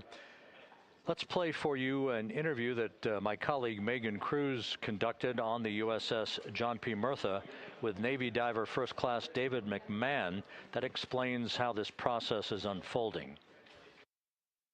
Okay, Davey, so you and some of your team, one last look over of the stabilization collar, correct? Yes, ma'am. Okay, so what is this stabilization collar? This is what's going to stabilize the capsule out there in the ocean. We don't know how good the weather or the waves will be that day, so this will help prevent any unnecessary occurrences from happening, stabilizing the capsule and the astronauts inside. So basically this is a float that will go around Orion. I'm assuming that what they're doing right now, these are the lines that will attach the collar onto Orion? That is correct. And so what are they doing here? So we've got the lower line that will secure the inflation device before we inflate it. That gives us the go-ahead that it's secure in its space, and then we'll inflate it. And then once that is done, we'll undo all the carabiners and get this orange line on top tied in the same fashion. And then this will be secured to the capsule, and the astronauts can safely take their first steps out of the capsule onto the front porch. Okay, and how long will it take them to set up the stabilization collar? We should definitely be able to handle this in under 10 minutes. Okay, wow. And then you just mentioned the front porch. So basically after they set up this stabilization collar, then they set up what's called the front porch here. That's correct. Okay, and what's the front porch? Front porch is basically a bigger waiting room for the astronauts to sit in while we wait for the helicopters to show up and grab them. Okay, so the medical team that was inside with the crew, they're going to help them out and onto the front porch? That is correct. And then what happens here? We have higher trained medical personnel also on board the front porch that will give them lookovers and just make sure they're okay while we wait for the helicopters to show up.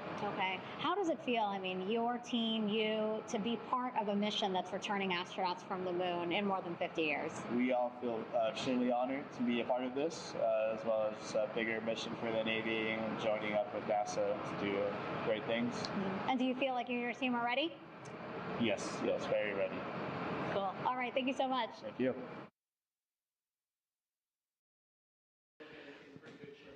Once again, the recovery operations are continuing out in the Pacific. We shortly should see that life raft, the front porch, erected alongside the side hatch of the vehicle.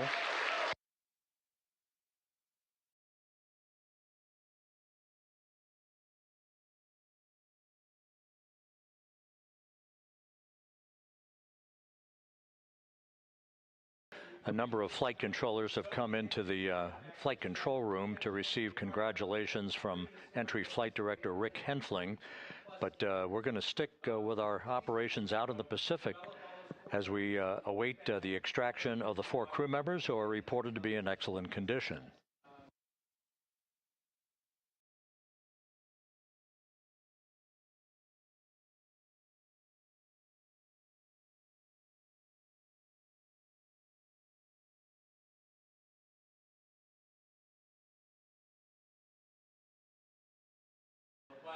Again, while we stand by for that front porch to be erected alongside of the side hatch of the vehicle, let's go back to the USS John P. Murtha and Megan Cruz. Megan?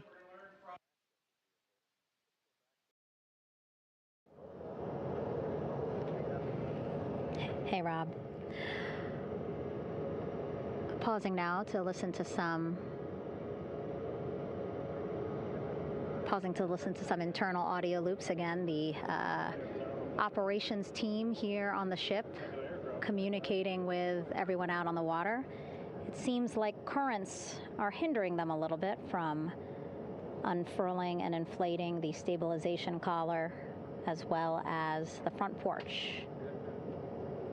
But again, the requirement to get the crew out within 2 hours of splashdown, plenty of time. So no concerns just yet. But as calm as the water looks, yeah, it looks like it's hindering the teams just a tad.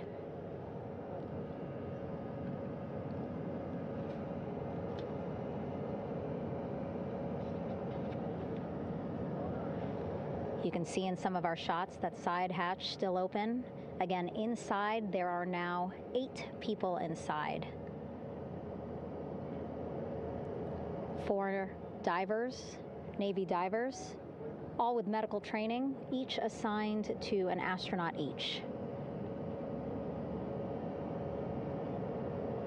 Making sure that they're comfortable, feeling good.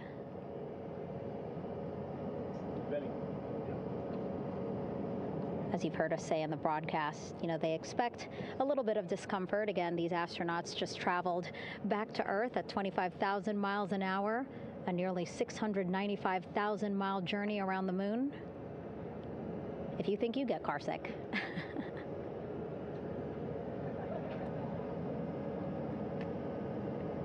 Again, 6 boats out there, lots of gear with them, just in case, right?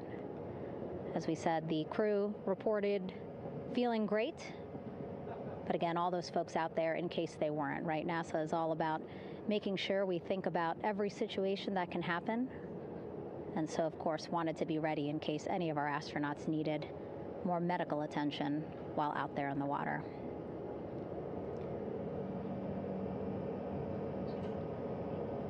You see now teams, again, trying to set up the stabilization collar and front porch for the crew to get out of Orion.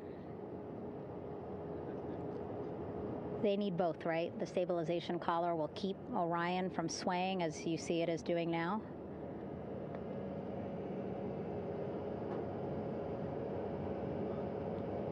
And then they will connect the front porch to the stabilization collar so that the crew can take 2 steps and they will be in the front porch.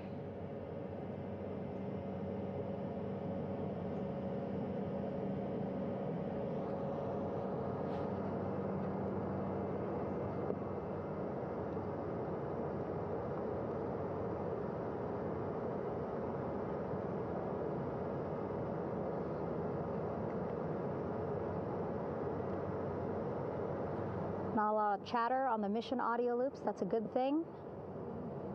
Again, things proceeding pretty nominally, even if they're fighting some currents out there on the Pacific Ocean.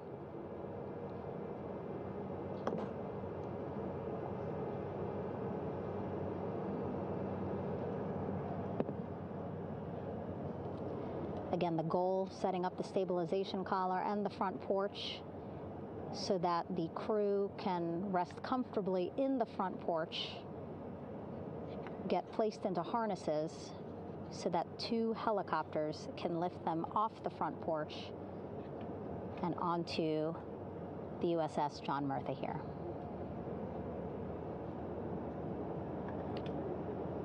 The helicopters are going to take turns picking up an astronaut. So again, Helo 1 and Helo 2.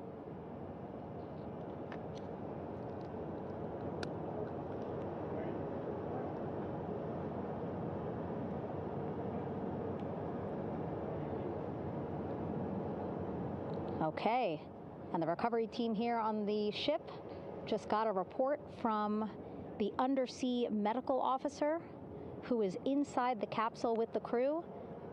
He is reporting all 4 members are green. All of our 4 astronauts, Reed, Victor, Christina, Jeremy, green, meaning they are feeling great, not the complexion of their skin. They are feeling great, happy to be home, and ready to be extracted as soon as possible.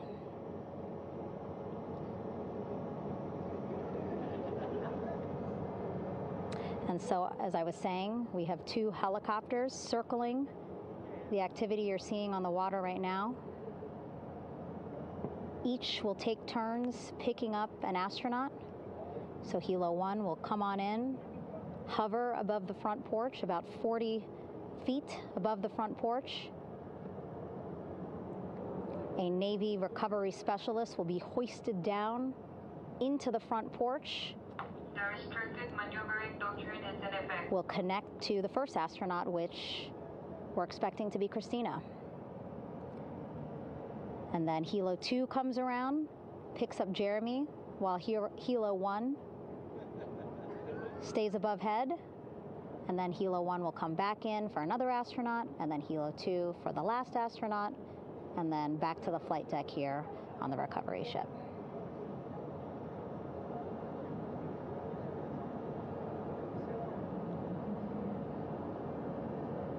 I was talking to Assistant Artemis Recovery Director Paul Sierpinski.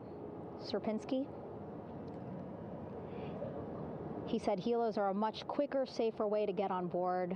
They did actually consider boats, but then if you think about it, longer time, the crew would have to move through more of the ship. This way the helos will give a more direct, quicker route to the medical bay for our 4 astronauts.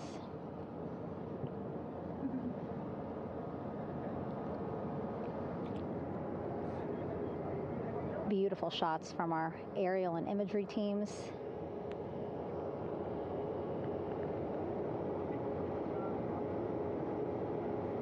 Clouds have dissipated for a clear view from the bow of the recovery ship here.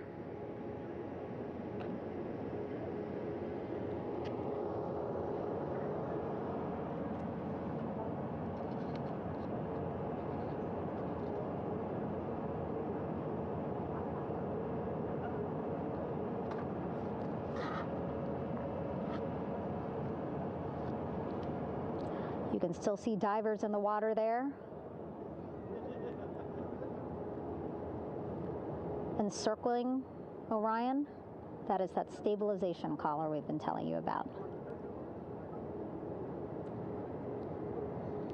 As you saw in that interview just a few minutes ago, they have to first connect it to Orion, and then once it's secured onto Orion, they can inflate it, and then they'll further secure it with other harnesses and lines.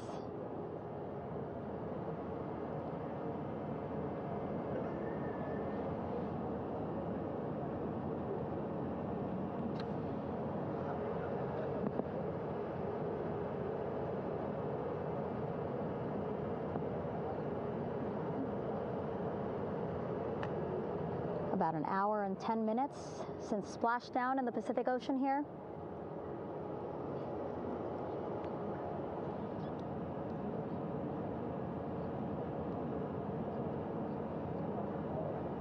Reed, Victor, Christina, and Jeremy back home after a history-making mission to the moon and back.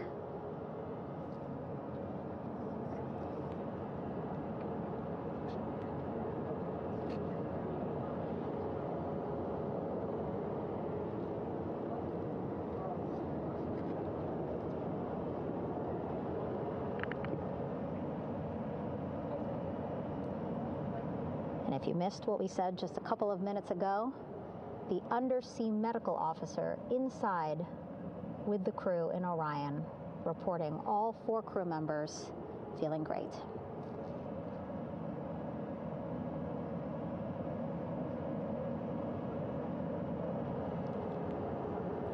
Progress being made there on the stabilization collar. It looks like they are beginning to inflate it.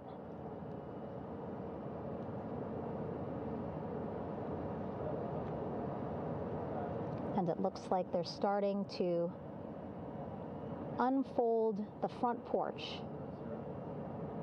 in order to get that into the water here shortly and inflate that as well.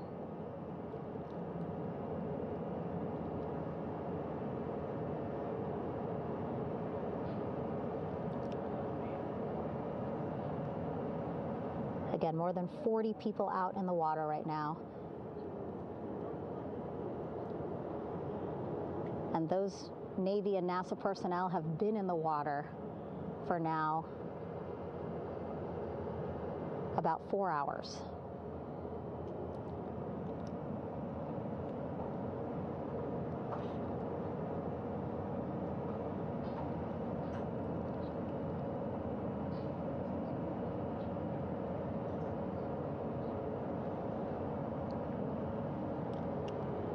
The reason why they had to get out so early is just to stage everything. And actually here on the ship, when there are flight operations happening, you can't have anything else, right? Just because the flight deck can be a dangerous place, so they just want to focus on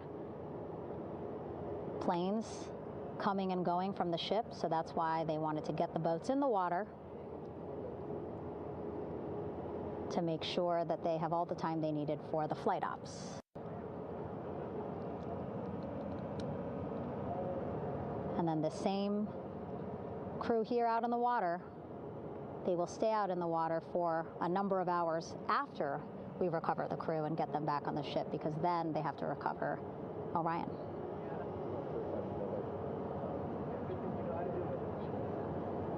All right, that stabilization collar looking good around Orion. We're now seeing some recovery personnel getting on to that collar. Again, they need to further attach it to Orion to make sure that it can really prop up the spacecraft. It's basically lifting it up off of the water just a tad. Again, so it's not so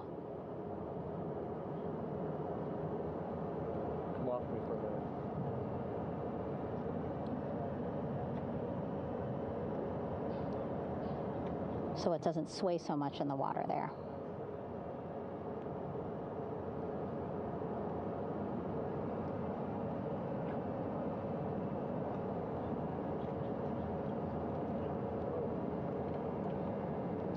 And now that front porch looks like it's nearly fully inflated as well. You can see a much larger surface area.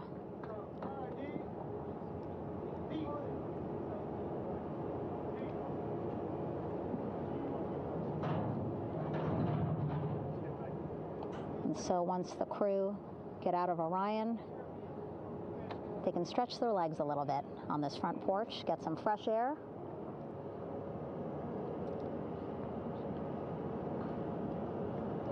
And enjoy this beautiful day here on their home planet.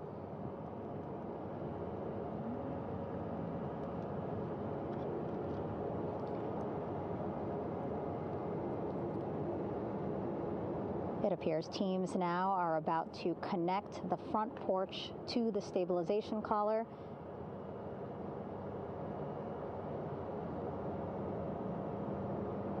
And at that point, when both are secure, we should soon see astronauts come out of Orion.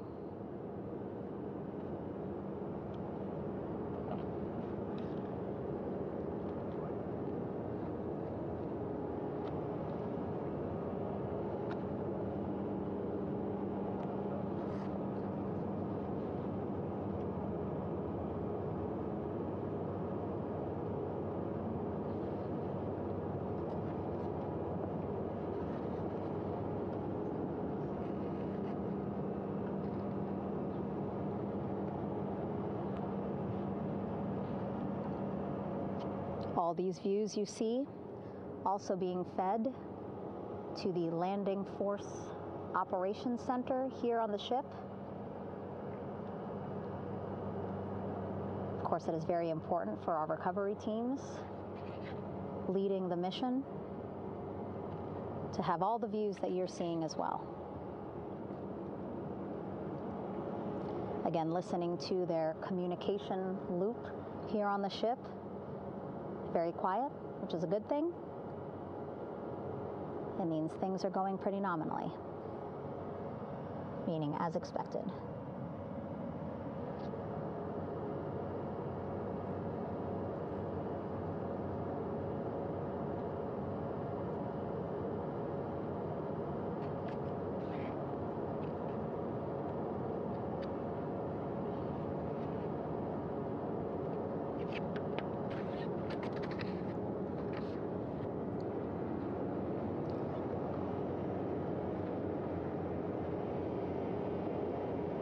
Again, all this activity happening just 3,000 yards away from the ship. So that means this will be a very quick flight back on the helicopters for the crew. 2-3 minutes, and then they'll be back here on the ship. I know.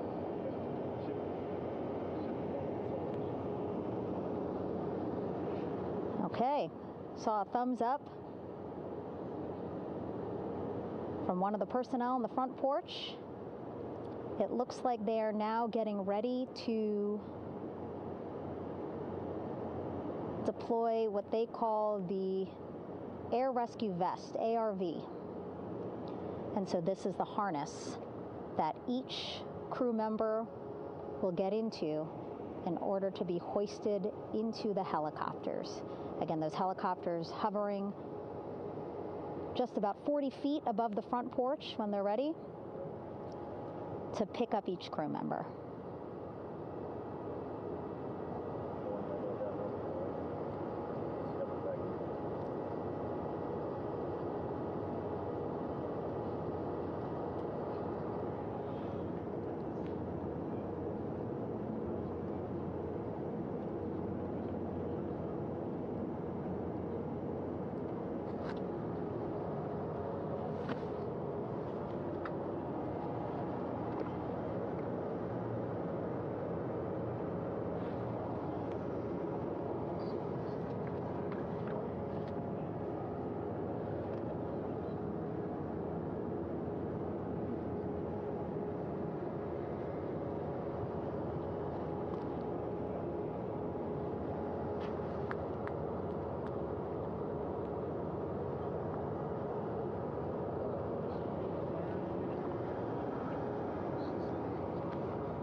This is Mission Control Houston. Behind me, a fairly raucous scene as hundreds of flight controllers have poured into the flight control room here. This is reminiscent of the scene after the final shuttle mission of STS-135, although that was the end of a program. This is only the beginning of a program with the textbook splashdown of Integrity and its 4 astronauts. We're standing by for the crew to be extracted from the spacecraft. Entry Flight Director Rick Henfling invited all of these flight controllers who have contributed to this mission to enter the flight control room to have an opportunity to receive well wishes and to share the mutual glow that exists in the wake of a textbook mission for Integrity. On the front screen here in Mission Control, a sign that says "Welcome Home, Integrity," taking humanity back to the moon, going further, and returning safely to Earth. So all of that jubilation, part of the post-splashdown activities, even as we await the crew being extracted from the vehicle to be hoisted onto Navy helicopters for the trip back to the USS John P. Murtha.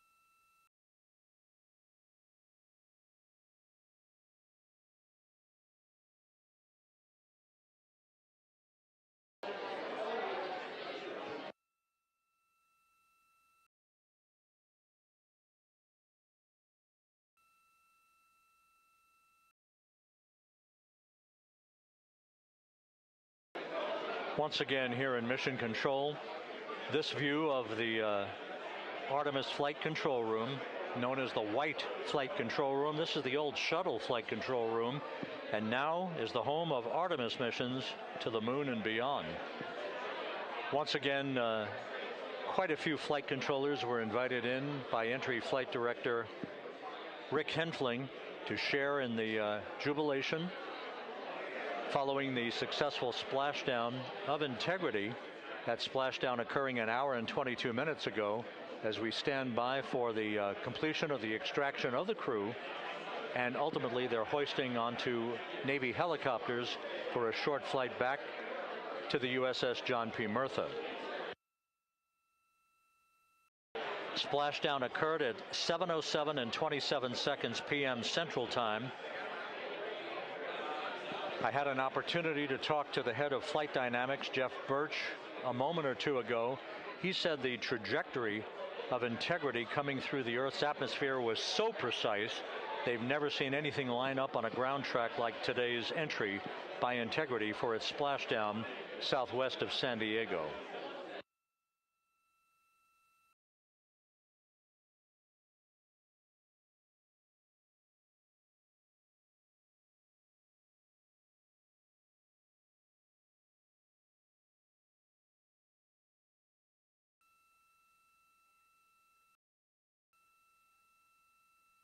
And the initial, you can hear it.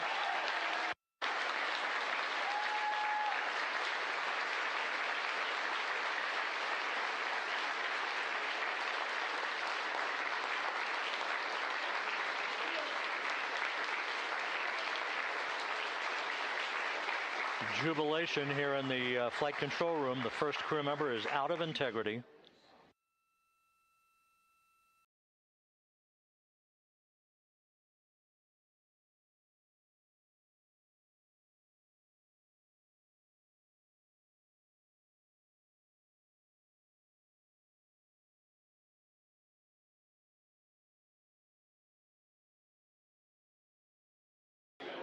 We are expecting the other crew members momentarily to be extracted.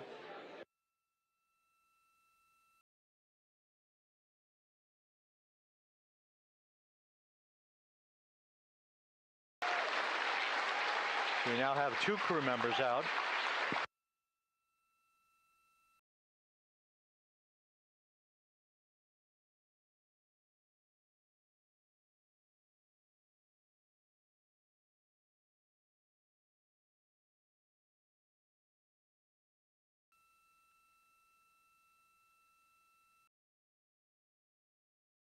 Two crew members out, 2 to go.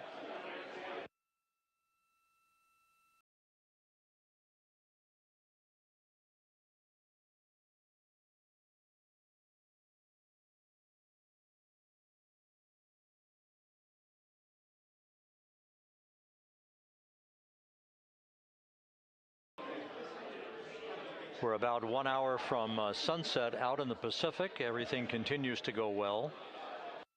Integrity's systems function perfectly during its entry back to Earth.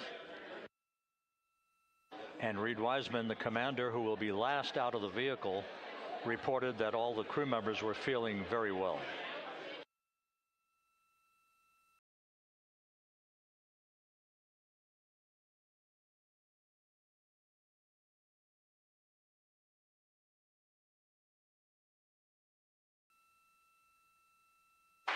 Crew member number 3 now out.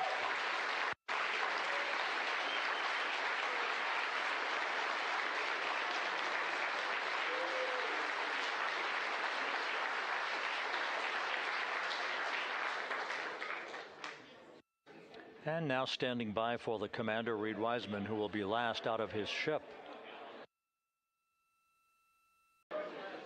Bobbing in the Pacific under almost ideal conditions, Integrity spanned 694,000 miles during its journey from launch to splashdown.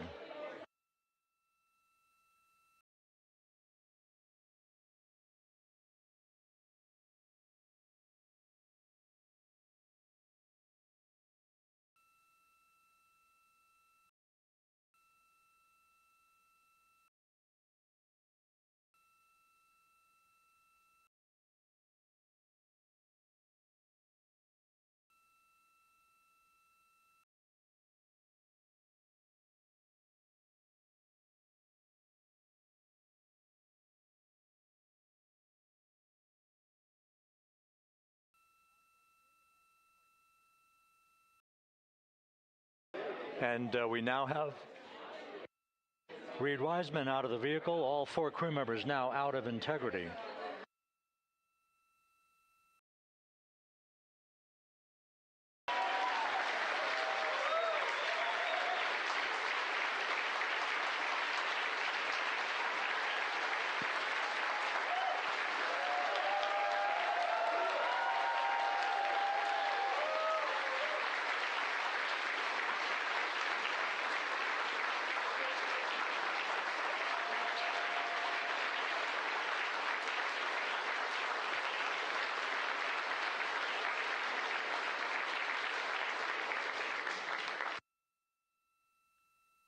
Once again, all 4 crew members now on the front porch, and the procedure to begin hoisting them up to these 2 Navy helicopters hovering overhead will begin shortly.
This is Mission Control Houston. The mission is over, but the melody lingers on as jubilation continues here in the flight control room. We should be expecting NASA's Associate Administrator, Amit Kshatriya, to be joining us shortly for a short interview while the recovery operations continue out in the Pacific. So we'll stand by for that. And then we'll turn it back over to Megan Cruz aboard the USS John P. Murtha.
This is Mission Control Houston here in the Artemis Flight Control Room. A number of flight controllers basking in the glory of the successful end of this mission that carried 4 astronauts around the moon on a lunar flyby, and the first test flight of Orion with crew members on board. Splashdown occurring an hour and 32 minutes ago after a flawless descent back into the Earth's atmosphere for the vehicle. Its 4 crew members in good shape, simply enjoying their time right now on the front porch, as it were, the inflatable raft alongside of their Integrity spacecraft. We're expecting Amit Kshatriya, the NASA Associate Administrator, to join us here momentarily for a brief interview before we turn it back over to Megan Cruz aboard the USS John P. Murtha, the recovery ship.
This is Mission Control Houston.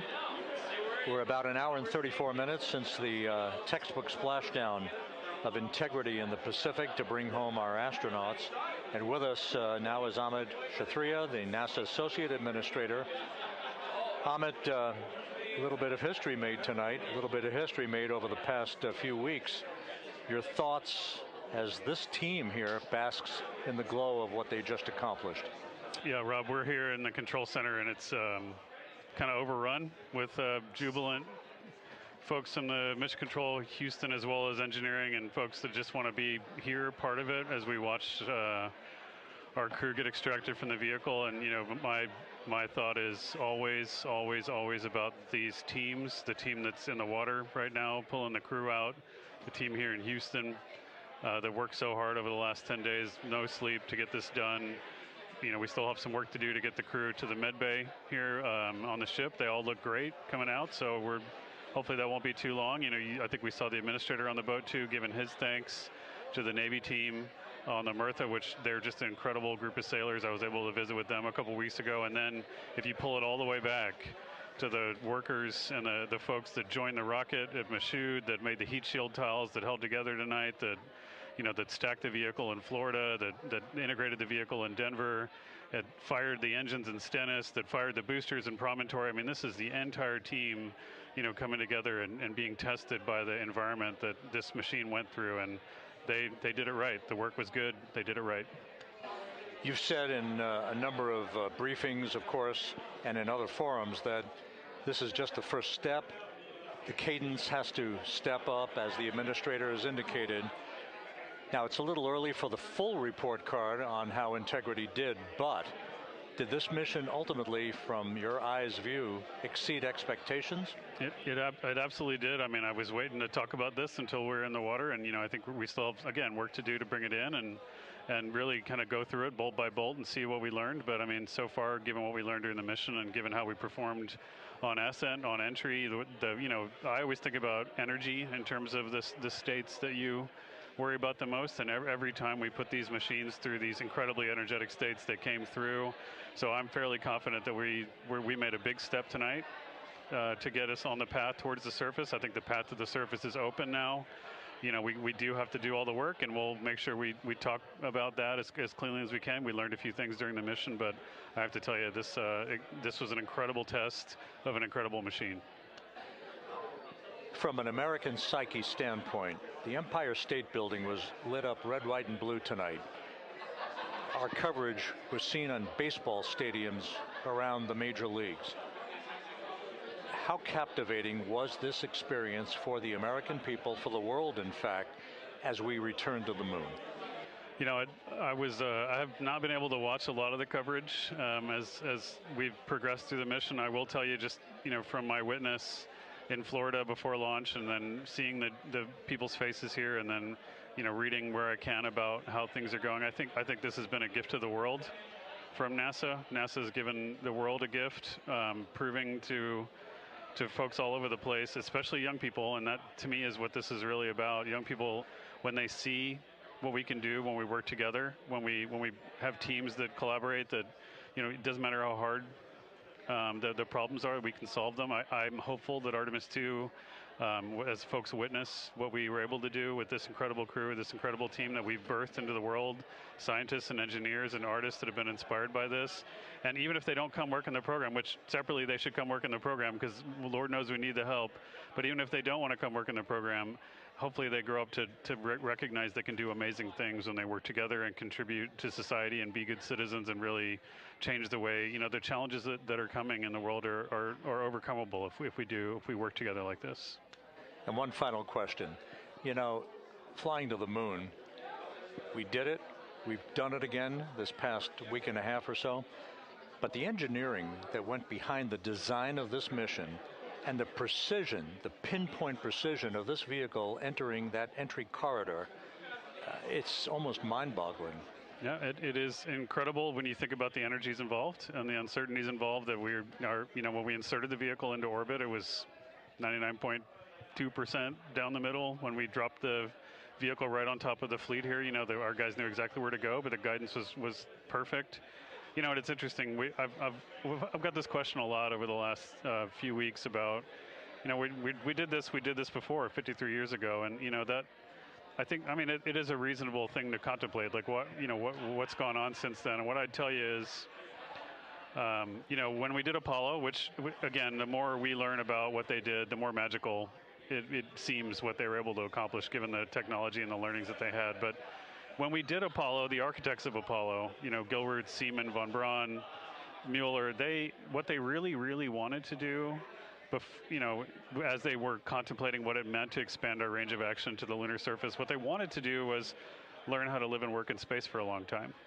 They wanted to do that first before they were confident they could expand their range of action to the moon. Now, of course, the politics of the time and the mission at the time was different, and so they had to go straight to the moon and bring people home. And then after that, the program kind of lost its momentum. But you know, after that, NASA kept moving along those paths, right? So we recognized during Apollo that reusability was going to be important. We spent a lot of money on those machines, and you know, we spent a lot of money on these machines here. Even though, but we recognized that reusability was important, which is why we built a winged space plane called Space Shuttle, and then we used that reusable machine to build a space station. And we learned for 25 years how to live and work in space, and have been able to develop technologies that can enable exploration. So really, what I think is now, 53 years later, we're at the point where the architects of Apollo would have been pleased that we're now ready to actually go back to the moon and go back to stay, because we've learned all the things we needed to learn. There's a lot of people pleased here tonight, and we really thank you for joining us. Amit Kshatriya, NASA's Associate Administrator, as we begin to hoist the crew onto the helicopters to head back to the recovery ship. Thank you very much. Thank you, congratulations, Amit.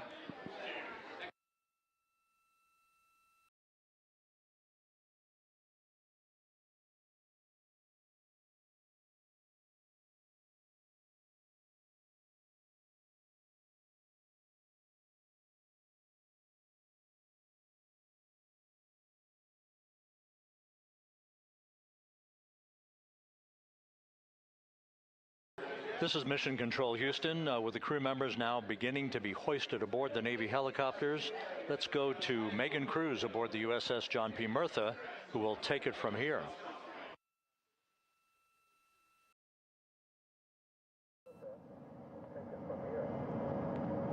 Hey, Rob. Yeah, back on the bow of the ship here, we are seeing the helicopters circling Orion. The first one there, having just completed picking up the first astronaut. Helo 2 now, hovering just 40 feet above the front porch, lowering a recovery specialist out of the helicopter. That person will touch down in the front porch just there.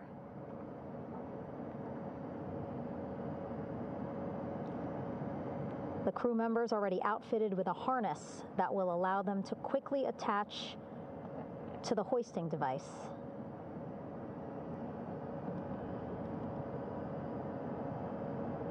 Look at the power of those blades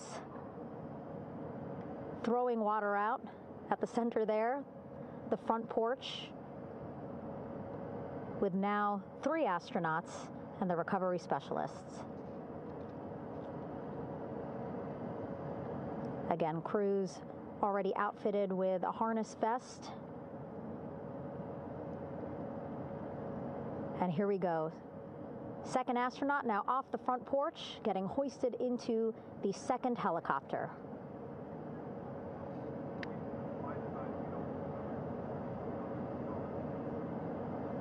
That helicopter will now hover just a distance away to give room for the first helicopter to come back and pick up the third astronaut.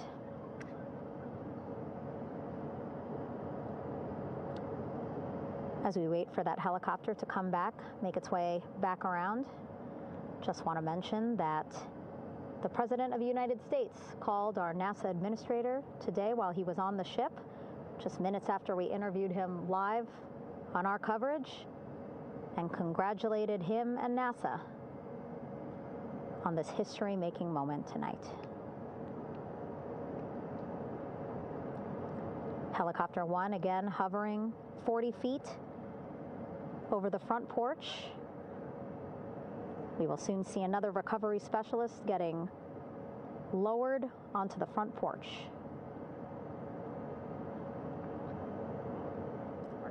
Wow, imagine sitting on that front porch, the wind, the water. But again, the recovery team determined that a helicopter flight back to the ship here would be safer, faster, and more comfortable for our crew who just completed a 10-day mission around the moon. Third astronaut in the air, getting hoisted quickly back into the first helicopter now.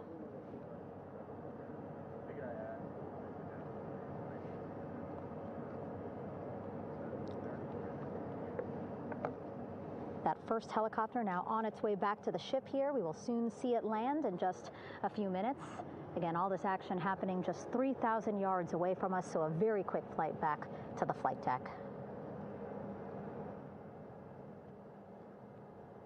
And now the only person left on the front porch, Commander Reed Wiseman. That second helicopter now making its way back over to the front porch. Here it comes.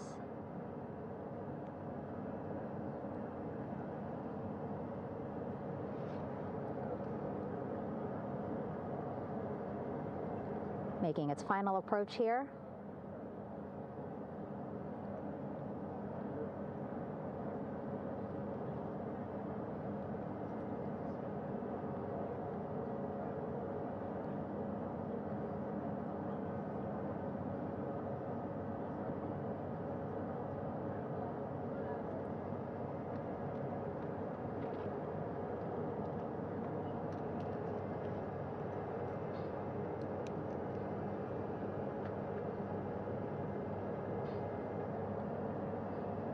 The last astronaut, Commander Reed Wiseman, now off the front porch and almost into the second helicopter. Both now on their way back to the ship where we are, the USS John P. Murtha, just west of San Diego in the Pacific Ocean.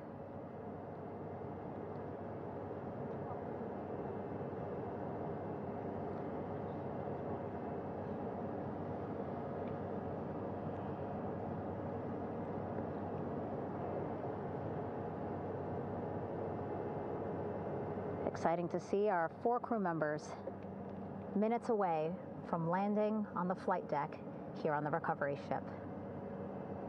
550 people on this ship, excited, ready, anxious, looking forward to welcoming this crew aboard.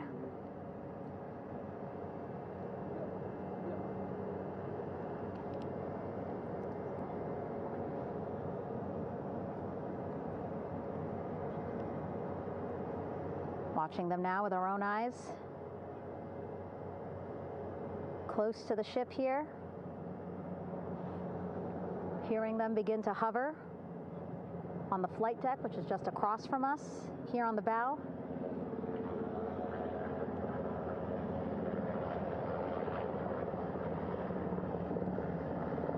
The first helicopter coming in.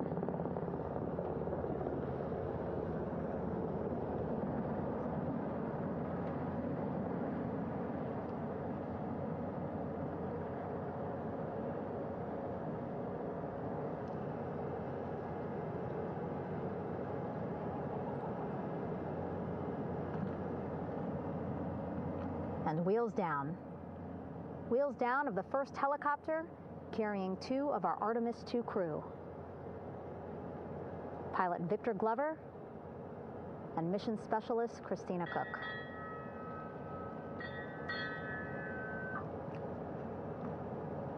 Helo 1 on deck reported on the recovery loop. Again, the mission audio loops that the recovery team are using here to communicate with one another. And an announcement just made on the ship, integrity incoming. 2 more helicopters on their way to the flight deck, one carrying the crew, the other, one of our imagery helicopters. Again, kudos to our imagery and aerial teams for giving us these beautiful views of history in the making. Set amid a gorgeous, soon-to-be sunset here in the Pacific Ocean.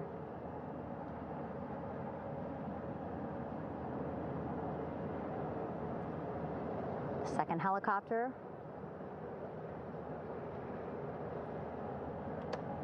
making its approach of the flight deck.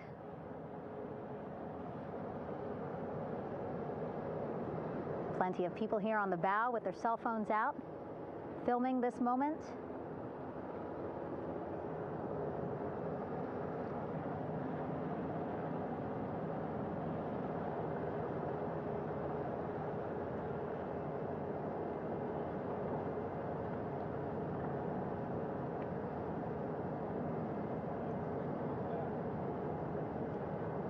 Some impressive flying here by the Navy as we are seconds away from wheels down. And there you go. We now have all 4 Artemis II crew members on the USS John P. Murtha.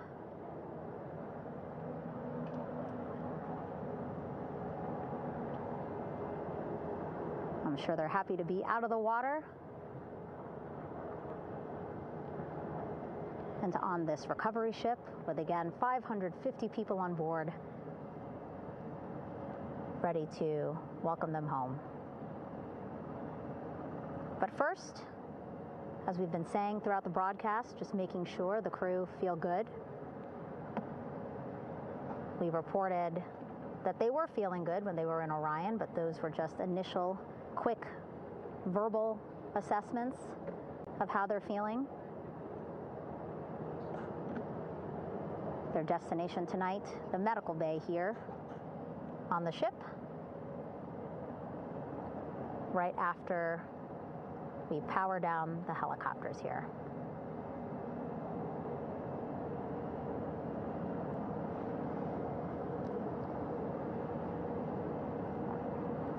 The team on the flight deck working quickly but methodically.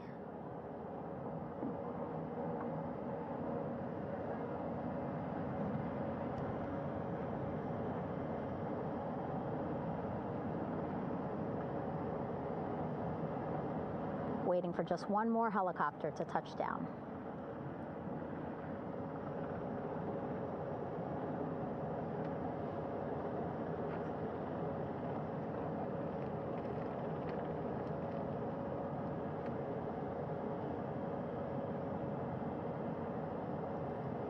Very limited personnel here on the flight deck. Restricted maneuvering doctrine is in effect. As that third helicopter touches down.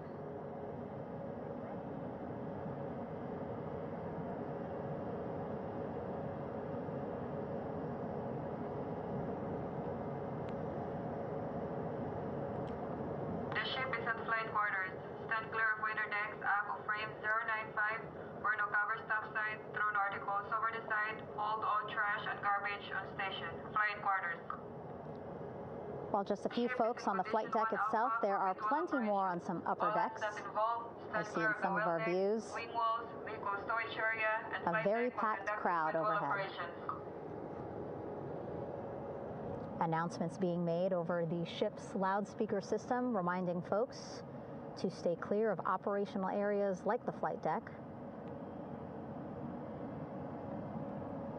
so that teams can work quickly to get the crew off of the helicopters and into the medical bay.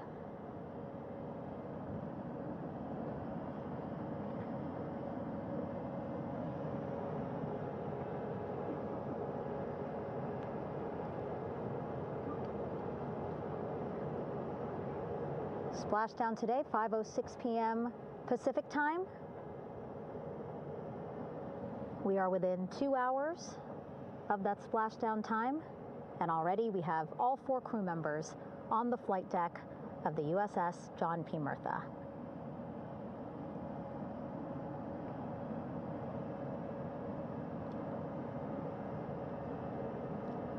Again, crew waiting before getting out for the helicopters to completely shut down.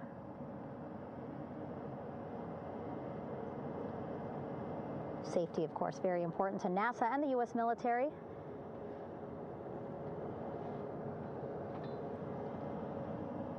So we'll wait just a couple of minutes here before we start seeing crew members walk off the helicopters one by one.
All right, and now here we see pilot Victor Glover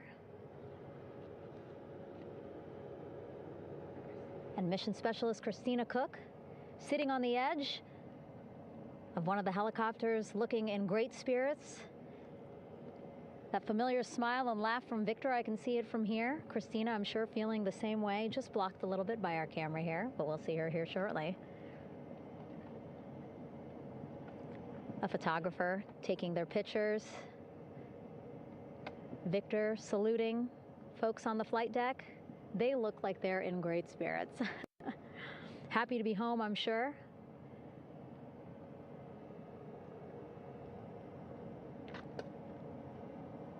If you're sitting at home, I hope you too are wondering, what would you want to ask them if you got a chance to talk to them? Because that is what I'm thinking about.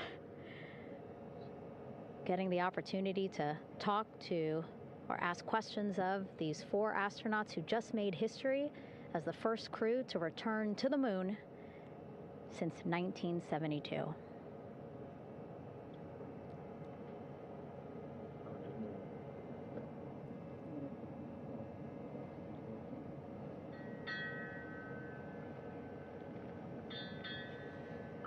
Oh, there we see Christina there, also smiling.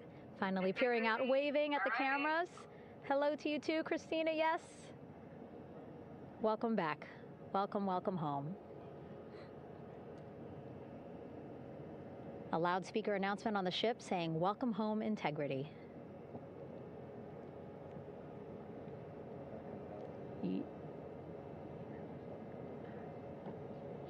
Victor in great spirits. I can't see who he's talking to, but I kind of think that he might be talking to his other 2 crew members. Shouting from across the flight deck, congratulations to one another.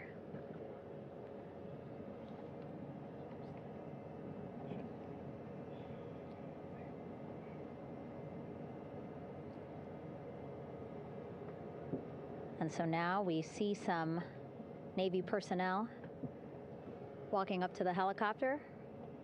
This is again the first helicopter carrying pilot Victor Glover and mission specialist Christina Cook. Both have taken off their helmets now.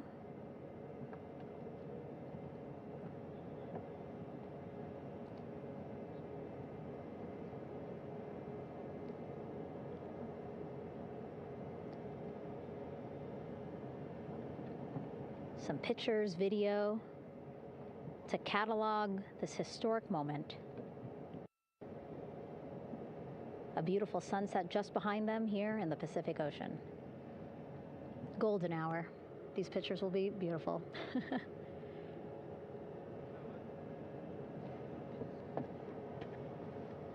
Now we see NASA Administrator Jared Isaacman. He is on the flight deck, as well as Flight Surgeon Rick Schuring walking over to Victor and Christina first. We saw the administrator walk over to the other helicopter, which is carrying Commander Reed Weissman and Mission Specialist Jeremy Hansen. We heard from Rick earlier in the broadcast. Again, he said he's going to be out there on the flight deck to do another initial assessment of the crew, ask them how they're feeling, anything bothering them. But again, from what I'm seeing, they look like they're in great spirits and feeling pretty good for folks who just traveled 695,000 miles from Florida to the moon and now here to the Pacific Ocean.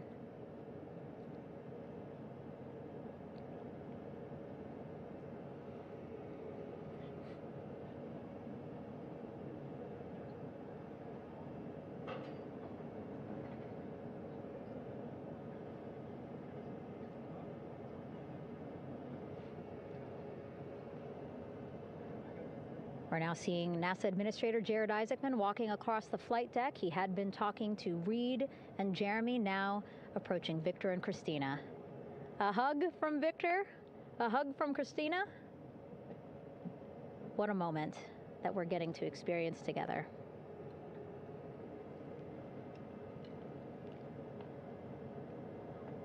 I'm sure congratulatory words. You know, we got to speak to the administrator live on this broadcast as well, and he said the kid in him right now, giddy, absolutely giddy at what we were able to accomplish today. Returning them home safely and in good spirits after a 10-day mission around the moon. And here we go.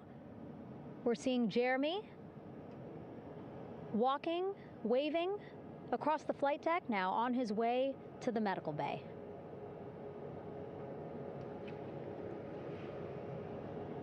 It's a short walk, less than a minute. Again, that's why the recovery team decided to use helicopters to get them on the flight deck for that short walk to medical bay. And now on the flight deck, we see the chief of the astronaut office, Scott Tingle. Rick Schuring switching places. He's going over to the other helicopter. Big hugs from Victor, Christina to Scott. Again, a gorgeous sunset setting the stage for this recovery tonight.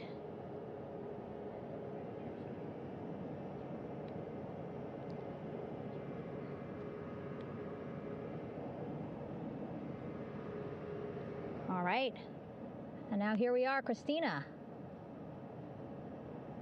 making her way, looking thankful, grateful, happy to be home.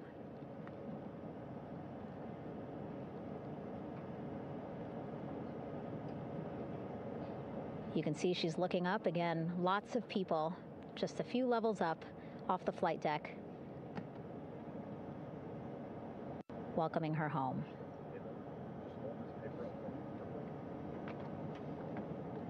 Scott holding the door like a gentleman, but back on his way to the other crew still on the flight deck.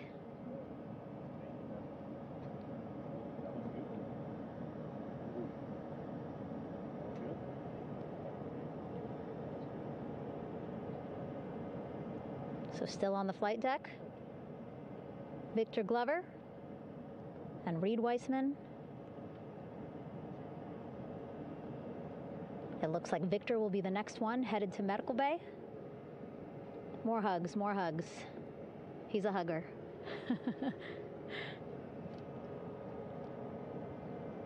Victor looking good as he walks across the flight deck. NASA Administrator applauding.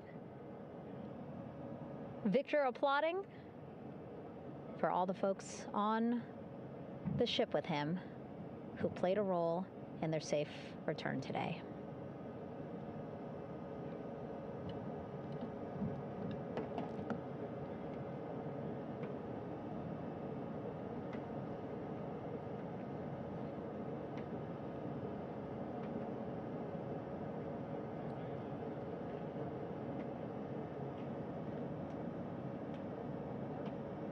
And finally, just one Artemis II crew member left on the flight deck, Commander Reed Weissman.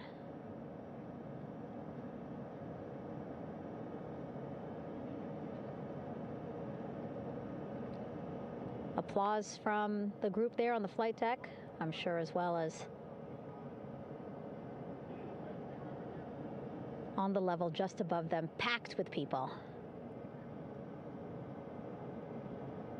Reed looking good as he takes his steps towards the medical bay.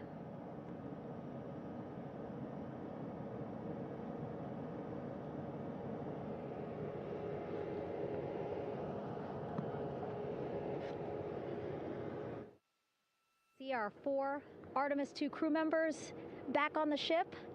Again, now they will head into medical bay, where they will be assessed by flight surgeons from both NASA as well as the Canadian Space Agency. A more in-depth assessment. When they get to medical bay, they will each have their own nurse. They will be helped out of their suits. And then again, we'll check to see that they're feeling good. Make sure it's not just adrenaline, but that they are feeling good from their long journey back from the moon. Beautiful shot of that sunset, illuminating our flight deck.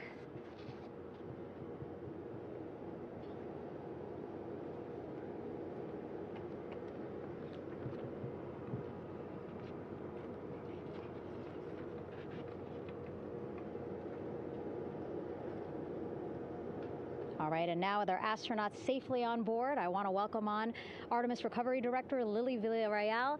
Lily, I don't know how you must be feeling right now. Ecstatic, relieved? So ecstatic, relieved. Of course, we still have to bring the capsule into the well deck of the ship, but this is a major milestone to have the crew here on the ship and in medbay. You know, our team has been preparing and working really hard, and I'm just so proud of them all.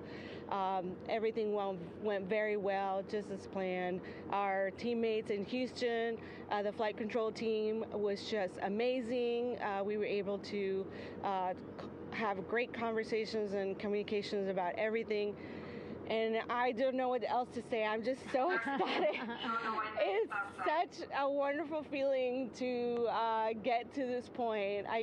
Again, we still have to get the capsule, but this is huge for all of us in landing recovery, and I couldn't do this without my team, and of course the full support of the U.S. military. There's going to be lots of, you know, high fives when we get the capsule back in, and I'm so happy that the crew's doing well, Ryan's doing well, and you know, thank you for, you know, for everybody watching. Yeah, it was great to watch the crew come back to the ship with you. How were you feeling when you were seeing them looking so happy to be home and feeling really good? You know, the funny thing is that we had video of them from inside the Orion vehicle. They were like that from the beginning. When we opened the hatch, they were already out of their seats, having a good time, waiting for us to open the hatch.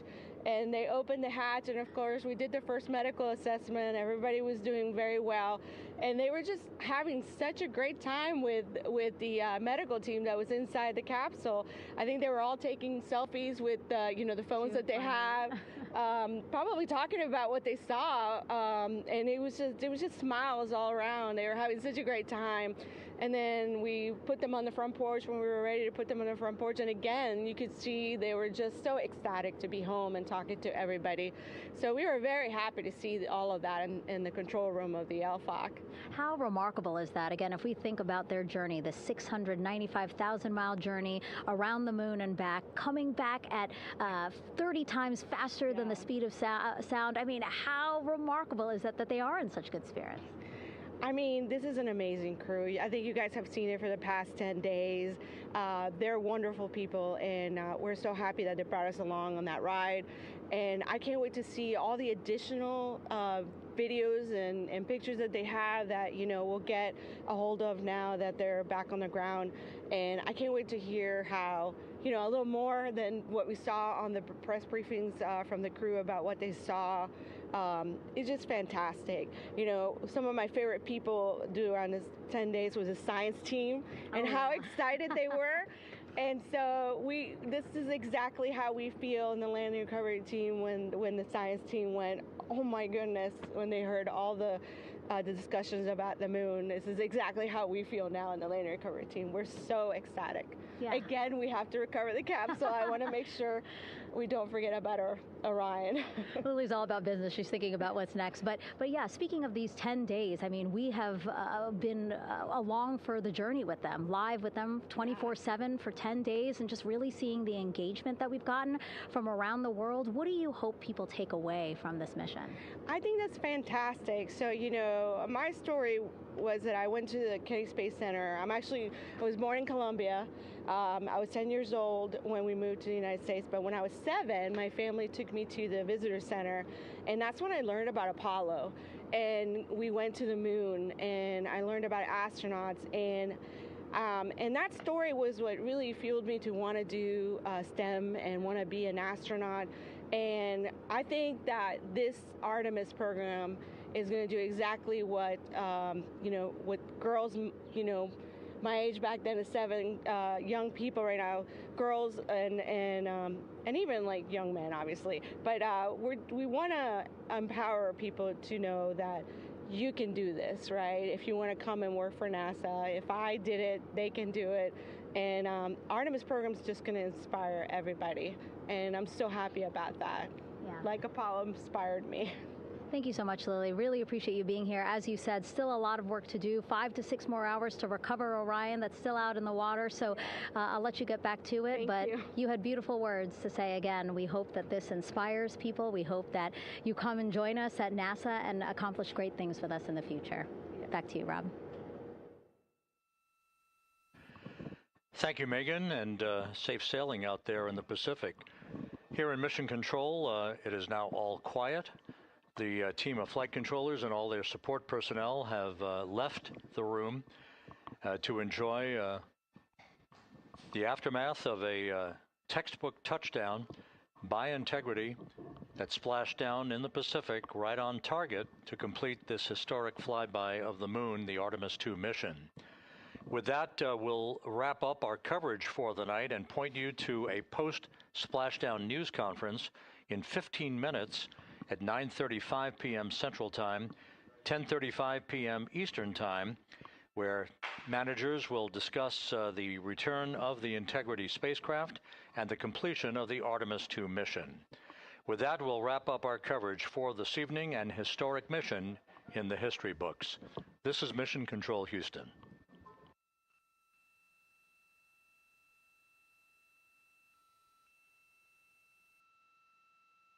Main chute deploy. And we have 3 good main chutes. Houston Integrity, splashdown, sending post-landing command now. Splashdown confirmed. Copy splashdown, waiting on VLDR. Splashdown confirmed at 7:07 p.m. Central Time, 5:07 p.m. Pacific Time.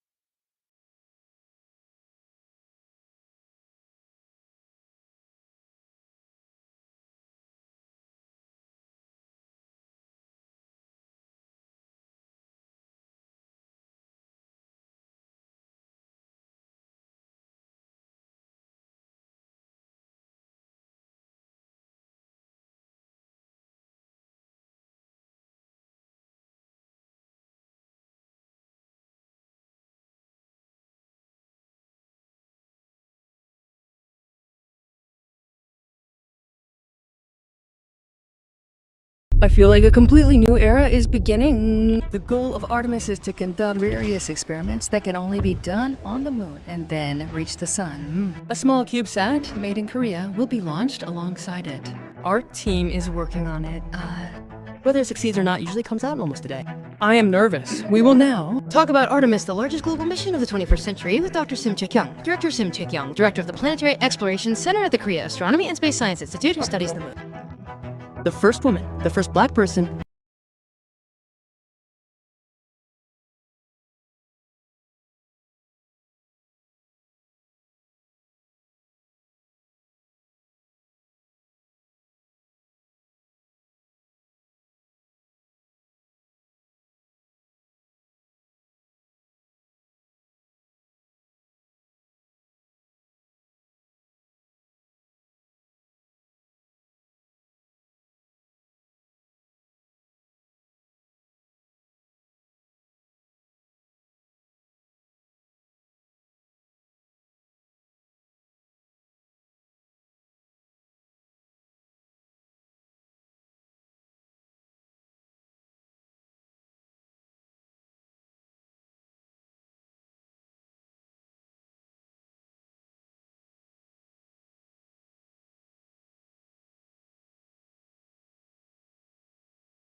Artemis II mission is a test mission of the Orion space capsule.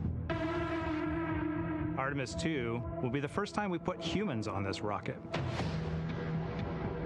We're going back to the moon because it's the next step in our journey to Mars. We were always going to the moon.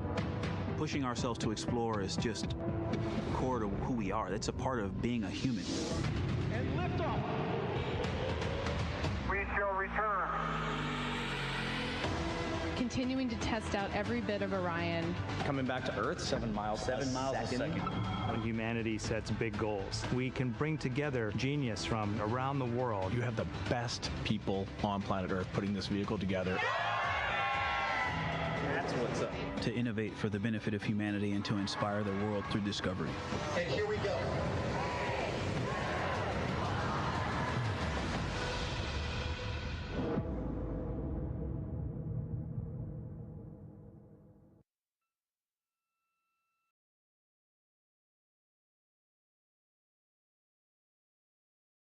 Main chute deploy. And we have 3 good main chutes. Houston Integrity, splashdown, sending post-landing command now. Splashdown confirmed. Copy splashdown, waiting on VLDR. Splashdown confirmed at 7:07 p.m. Central Time, 5:07 p.m. Pacific Time.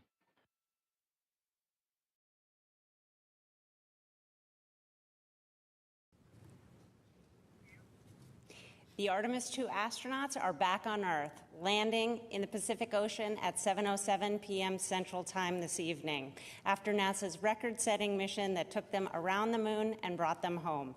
Good evening and welcome to NASA's Johnson Space Center in Houston. I'm Rachel Kraft with NASA Communications. Several leaders to talk about the successful mission. They are Amit Kshatriya, Associate Administrator, Dr. Lori Glaze, Head of the Artemis programs, Rick Henfling, Entry Flight Director, Howard Hugh, Orion Program Manager, and Sean Quinn, Exploration Ground Systems Program Manager. We'll hear briefly from them and then take questions from here in the room and on the phone. And with that, we'll start with Amit. Good evening. Yesterday when we were in this room, we told you that the crew would put their lives behind our confidence, and they did. Yesterday in this room, we told you that today belongs to the engineers and technicians who touched this machine, and it does, and their work was good. Welders at Michoud shaped the heat shield and joined the rocket. Technicians at Kennedy packed parachutes, stacked the vehicle, stacked Orion, stacked SLS. Engineers in Bremen, Torino, and across the Alliance built a service module. Workers at Utah cast the boosters. Teams at Stennis fired the engines. Flight controllers in this building in Houston sat console for 10 days straight and sat silent in the night for 6 minutes while plasma took the signal. Navy divers pulled the crew out of the Pacific in an incredible way. The vehicle spoke for all of them. And at 25,000 feet per second, it said the work was good. As we say in our business, physics votes last. The families of the crew said this week there had been happiness and joy, but also anxiety, wanting to get their loved ones home safely. I was with them tonight. 4 families sat through those 6 minutes, and their courage is the same as the crew that just came home. Yesterday, Flight Director Jeff Radigan said we had less than a degree of an angle to hit after 250,000 miles to the moon. And their team hit it. That is not luck. That is 1,000 people doing their jobs. You all heard the crew's words during the mission. They were incredibly inspirational. They carried the torch from Apollo through station and around the far side of the moon. Their words belong to them. We'll get to hear from them as soon as they're back here. But tonight belongs to the team that built the machine that they wrote. We talk a lot about what gets in our way. The impediment to action is where we find the way to get to action. What stands in the way becomes the way. This program faced every obstacle an institution could face. The team met each one with work, and tonight is the proof. But that work needs to continue. The path to the lunar surface is open, but the work ahead is greater than the work behind us. It always will be. 53 years ago, humanity left the moon. This time we return to stay. Let us finish what they started. Let us focus on what was left undone. Let us not go to plant flags and leave, but to stay. With firmness in our purpose, with gratitude for the hands who built the machines, and with love for the ones that we carry with us. Welcome home, Integrity. I'll hand it over to Dr. Glaze. Thank you so much, Amit. So y'all, we did it. We sent 4 amazing people to the moon and safely returned them to Earth for the first time in more than 50 years. To the generation that now knows what we're capable of, welcome to our moonshot. I want to thank our entire team across this nation and around the world who gave every ounce of ingenuity and effort to make. I am so proud of each and every one of you, what you have achieved over the last 10 days. NASA has shown that ambitious goals are worth pursuing and can inspire the world. We are so thrilled to have Reed, Victor, Christina, and Jeremy back here on Earth and safely aboard the USS John P. Murtha. Our team is fired up, and this mission, as we've been talking about, is just the beginning. To all of our new followers out there, please stay tuned. This is the first mission, our first mission to the moon, of many more to come. And we can't wait.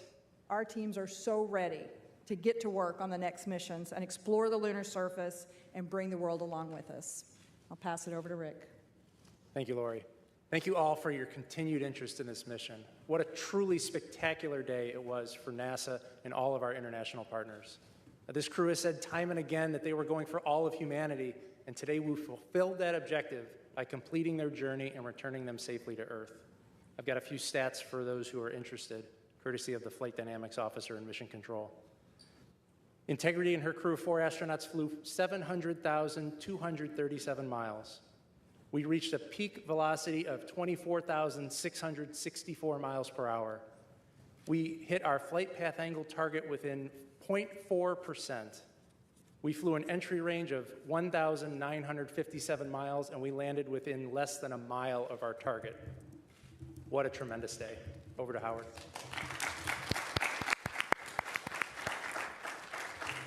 Thank you, Rick, and thank you to the flight control team. What an outstanding job. Wow, what a fantastic day. I mean, we've dreamed as a team of reaching this day, and appreciate Amit's comments. I mean, so many people have worked very hard, tirelessly to get this day.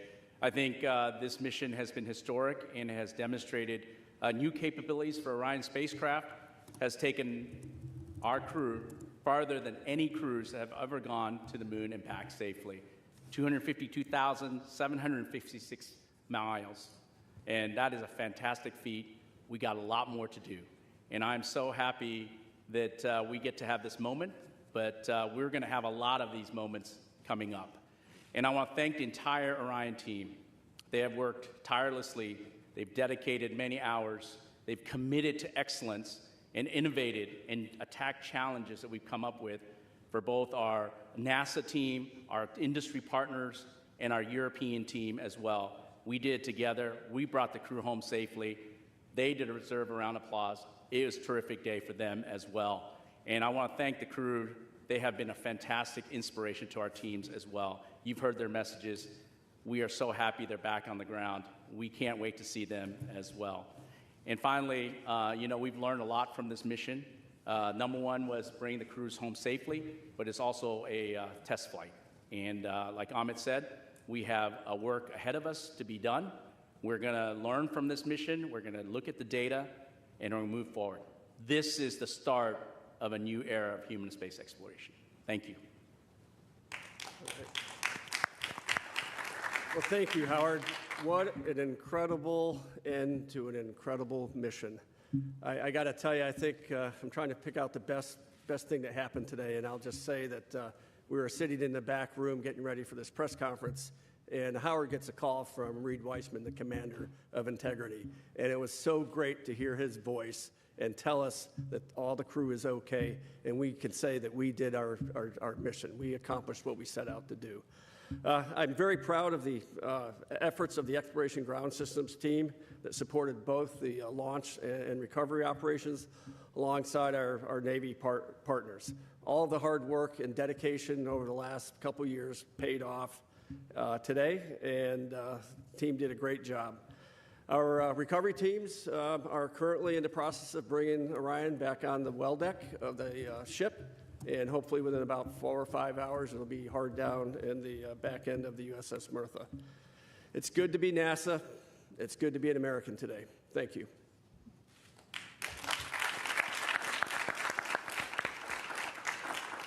All right, it's time now for questions. We'll start here in the room and take several from the phone. For those on the phone, you can press *1 to get into the question queue, and please limit to one question if you can. We'll start here with Joey. Thanks so much, Joey Rillett with Reuters, and congrats on a really nice mission. Curious to hear more about how the astronauts are doing, where are they going to sleep tonight, and then also, when do you guys expect to announce the crew for Artemis 3? Thanks. So the answer to your second question, Joey, is soon. I will not put units on that value, but soon. Rick, you want to talk about the crew, what they're doing? Yeah, we saw the crew a number of times after they got out of the spacecraft. We saw them on the front porch. Everybody was happy and healthy. I saw Victor as he was sitting on the edge of the helicopter on the flight deck of the ship, and he was smiling and in good spirits. And everything we've been hearing from the surgeons is the flight crew is happy and healthy and ready to come home to Houston.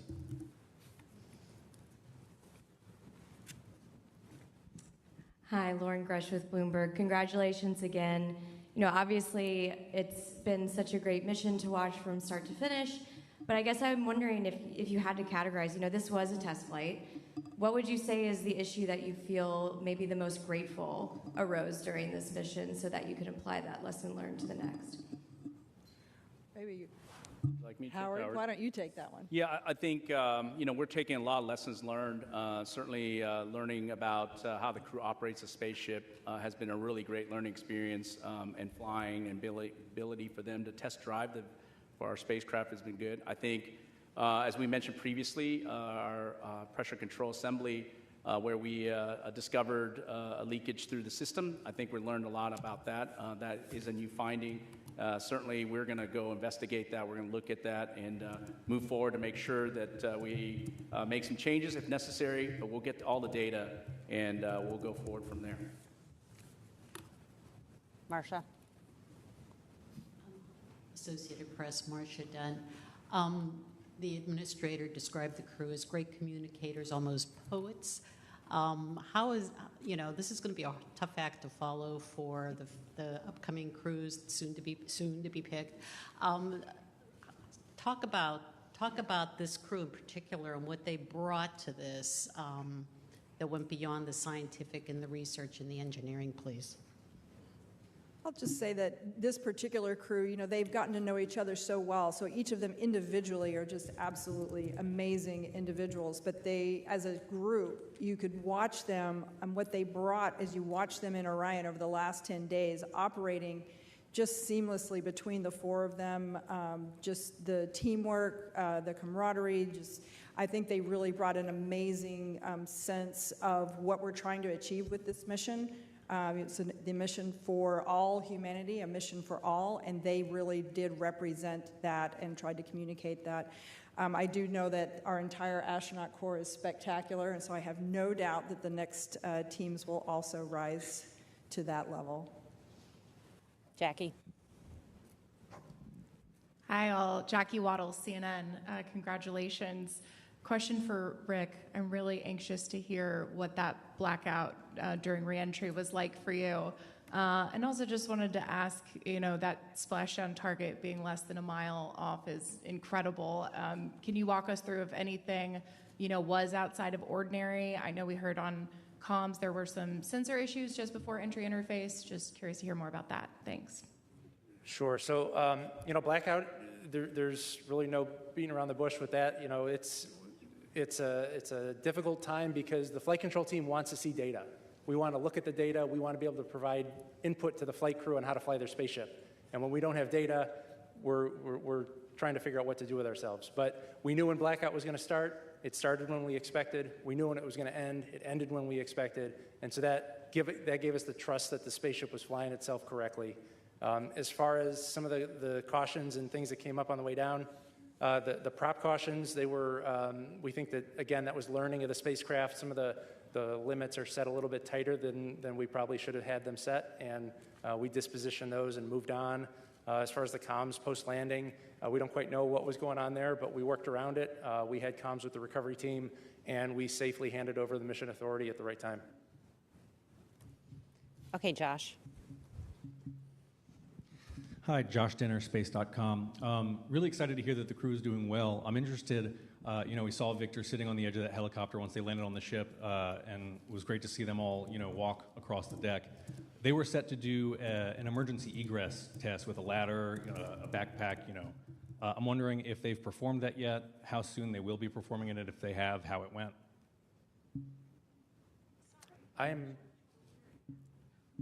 I'm not familiar with an emergency egress test post-landing. Given that this was a test mission, the number one goal was to get the flight crew out of the spaceship as fast as we could, and we weren't looking at any post-landing objectives. Yeah, we did do, I think, back when we were back on the launch pad, we did, during the CDDT, we did an emergency egress, but that's the only one I'm aware of that is that test. Yeah, but we'll check on it for you. Eric. Eric Berger, Ars Technica. Congratulations on making what I know is really hard look easy. It was a beautiful mission. Amit, you said the work ahead is greater than the work behind us. Can you talk about, as sort of NASA rises to these far greater challenges in Artemis 3, Artemis 4, and building the moon base, how important it is for you and the agency to be flying humans in deep space again and sort of to be at an operational cadence? This has to be pretty uplifting to the workforce to put the 50 years of not being back to the moon behind us.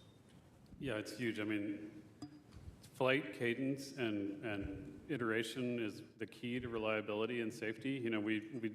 We were waiting to fly this mission for several years. A lot of that was because of the issues we saw during Artemis 1 and making sure we did that the right way, and we tried to make sure the machine was perfect before we flew it. But the real way to do that is to keep iterating, to keep flying, keep learning, keep getting data in the flight environment. So that piece of how we've changed the architecture and demanding that higher cadence is going to be, I would say, mandatory for us to be successful. We need that muscle memory to exist. We need the data to keep coming in, and we need to be able to quickly iterate and change the machine as we learn from it. Everything we learned from Artemis 2, we're going to get right after it, but I would say it's essential.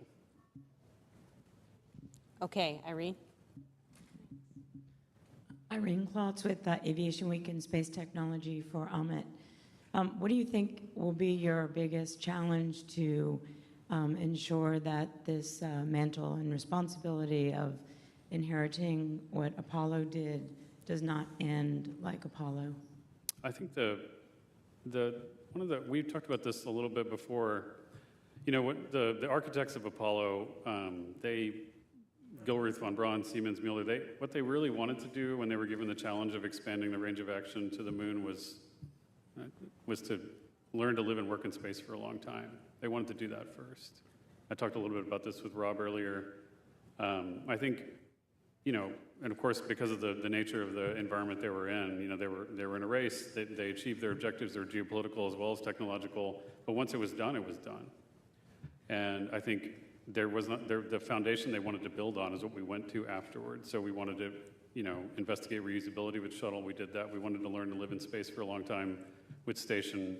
We've got to that point now, 25 years of occupation. And now it's interesting. I think where we are with the program is kind of where they wanted us to be before they decided to go do that, to actually enable a sustainable presence, to learn how to live and work there for a long time. So, it's a weird irony of history that, it took that long for us to do that, but we weren't sitting idle while that happened. We developed the capability to have an enduring presence, in space, and now we're going to take advantage of that now that we've reached back to the moon.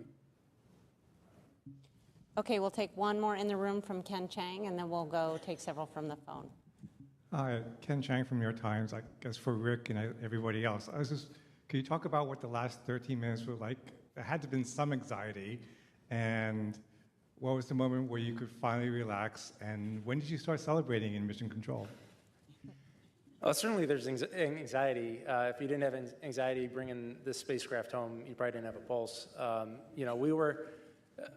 I have a lot of trust in my team. We've got all flight controllers in the room on entry day went through a rigorous training process, and they are the system experts on their respective part of the spacecraft. And so while there's anxiety, there's a lot of confidence because the team is there to do a job, and we've trained well, and we executed well. We all breathed a sigh of relief once the side hatch opened up. That's when we brought the team in. We said a few words to the flight controllers, and then we turned around to the families and waved to the families and gave them a thumbs up. And we all watched as a flight control team as each of the 4 astronauts got out of the spaceship and were hoisted up onto the helicopters. It was a great day. Okay, we'll take several questions from the phone now. The first one is from Micah Maidenberg with the Wall Street Journal. Hey, good evening. Question for Lori or Howard. I know it's very, very early here, but any initial thinking about the heat shield performance relative to Artemis 1? And could you walk through how the heat shield will be assessed in the coming weeks and months? Thanks so much. So I'll just start, and then I'll hand it over to Howard. How's that? So, initially, we gathered a lot of data already. Certainly, you saw there were aircraft that were positioned in order to do some imagery and collect data. So we've got some of those data that can be analyzed in the coming days and weeks. We also had divers below the surface that took imaging of the heat shield before it was brought onto the Mertha, so that we could understand exactly what state it's in after it landed. And so I think we've already begun the data gathering piece of it. I'm sure there'll be more assessments once we get on the ship. And then Howard, why don't you talk kind of what the next steps are? Yeah, we already have 2 of our heat shield experts on board the ship. And so when we get the crew module into the well deck, and we'll do some inspections right off the bat. Like Lori said, we've got underwater divers that are taking pictures. And then after that, once we've inspected that on the ship, we'll transfer back to Kennedy Space Center. We'll have opportunity to look in detail and do scans of the heat shield, and we'll have a lot of good data from that. We also captured a lot of great imagery. Obviously, we haven't had time to digest all that data, but we will in the next several days and make sure we understand if there's anything that happened that was anomalous. But we're very excited. The team is very excited to get that data from both the imagery and seeing it live in person. Next up is Jackie Mogensen with Scientific American. Hi, thanks for this. I wanted to follow up on one of the earlier questions about the astronauts. I was curious if it might be possible to tell us a little bit more, if we know, about what the astronauts will be doing in their first days back on Earth, what their first meal might be or activities with their families. Thanks so much. Well, the top priority is going to be to get them promptly back to their families here in Houston. As far as the specifics, I'm sure each of the crew members has something special planned with their families, and that'll be the priority, is for them to take some time and spend with their loved ones. Yeah, I'm not sure we answered it, but we do anticipate them arriving back here in Houston 12 to 24 hours after splashdown, so that would be between 7 in the morning and 7 in the evening tomorrow. Next on the phone is Jeff Faust with Space News.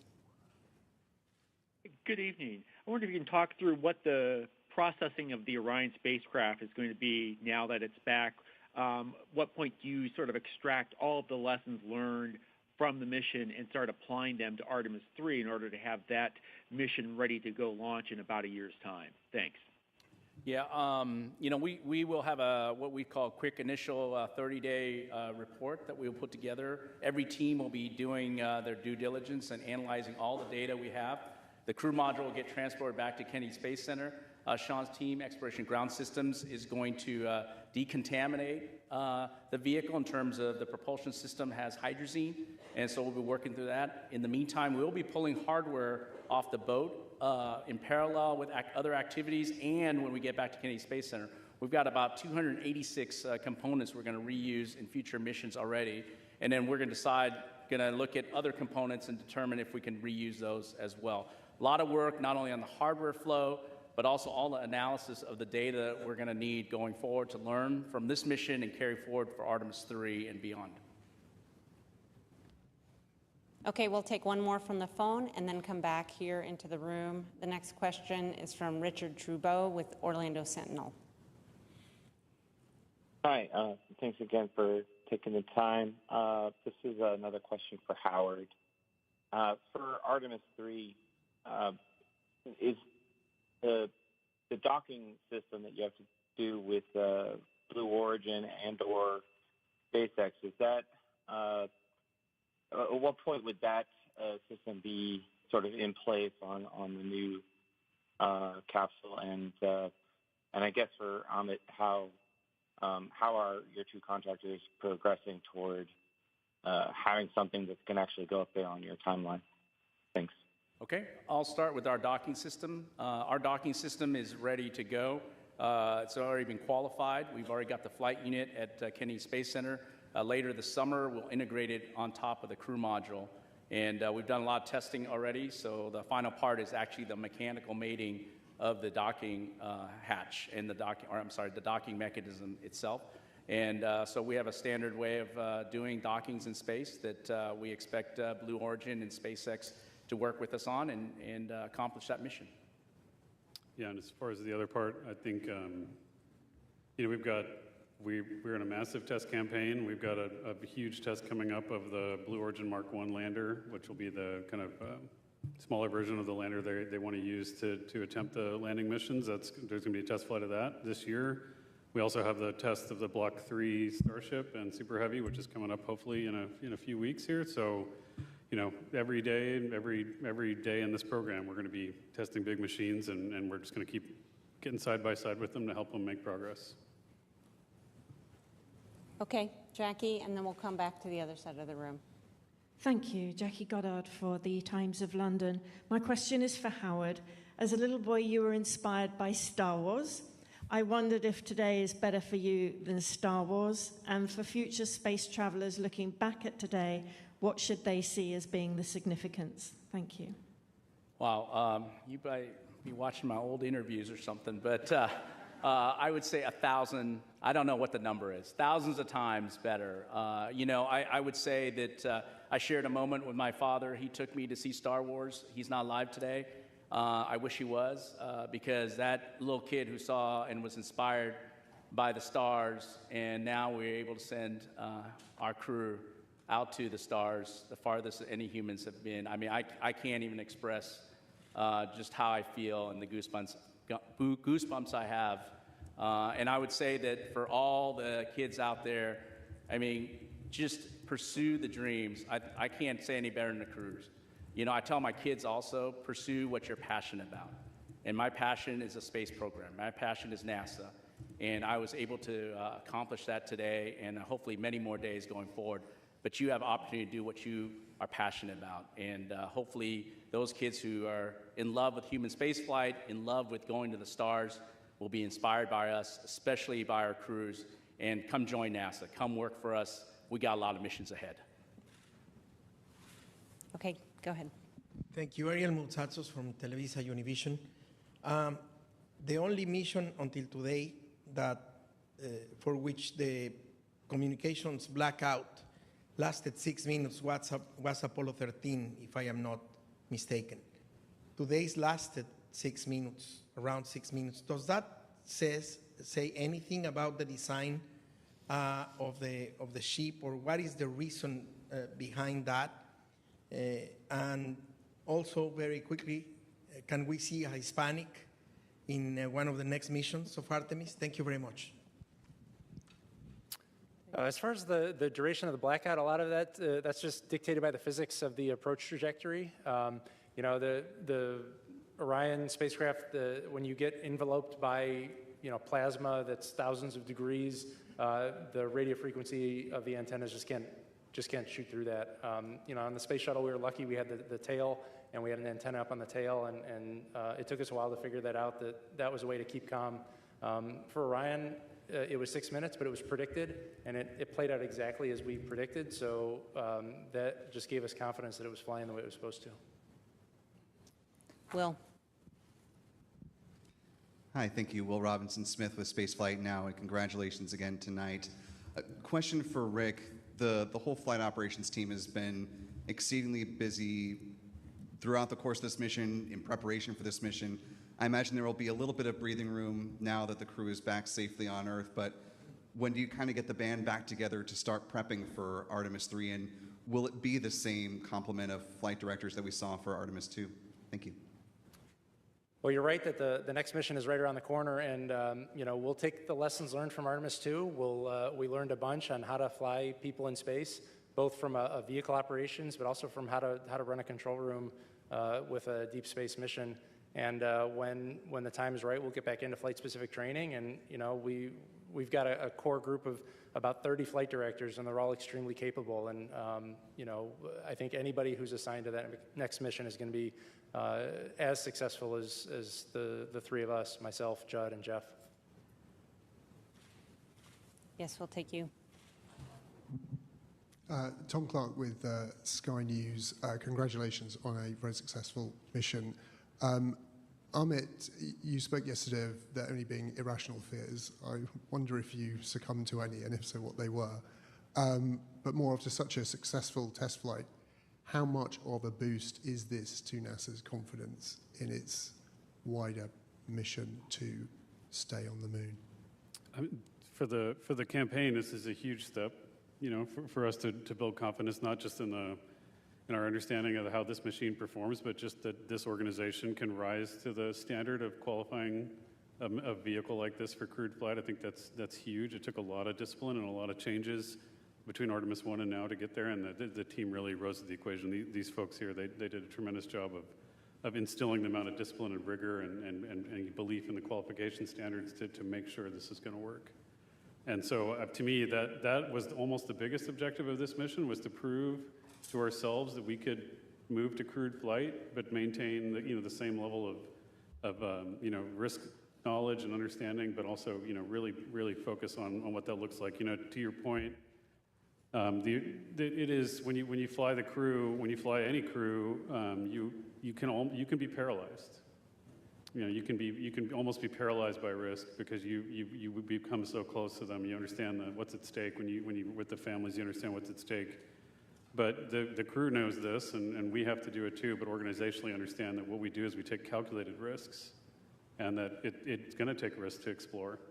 But you have to make sure you find the right line between being paralyzed by it and being able to manage it and bound it the right way. Okay, Andrea.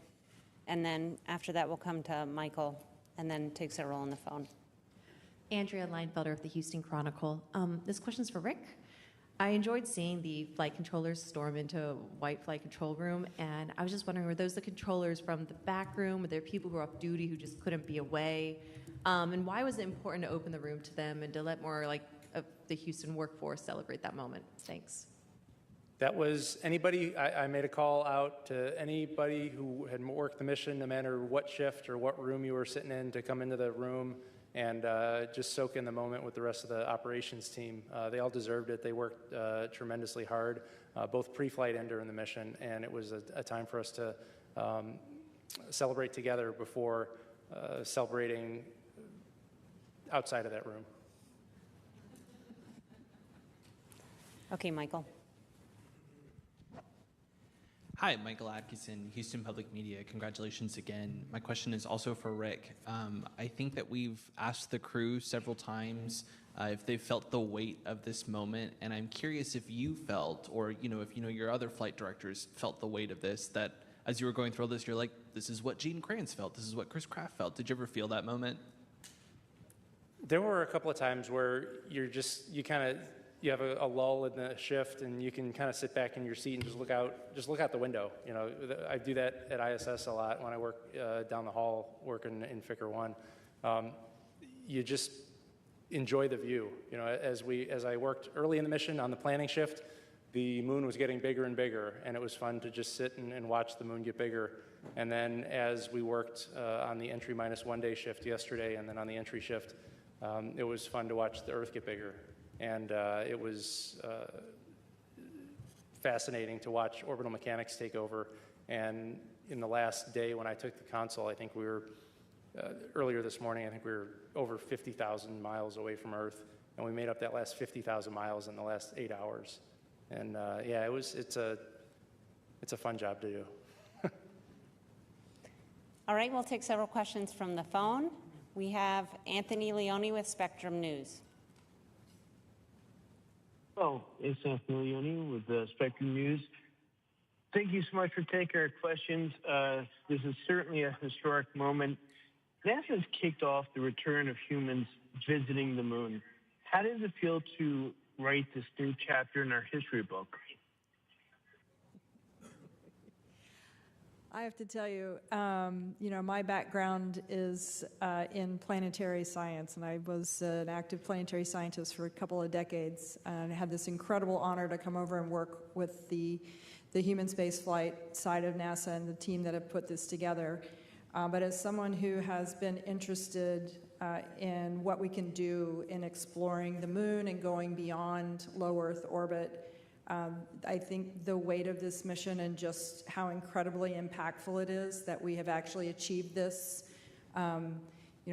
During our lifetimes here, we have done this, right? When Apollo was when I was a child, and to be here now and say we actually did this, we've gone back and we're going to go build a moon base. We are going to have an enduring presence on the moon.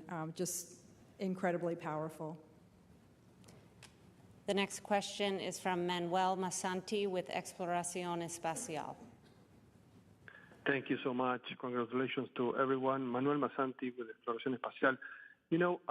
NASA showed one more time that space is a unifying force around the world with a crew that connected so well with people that doesn't matter which country.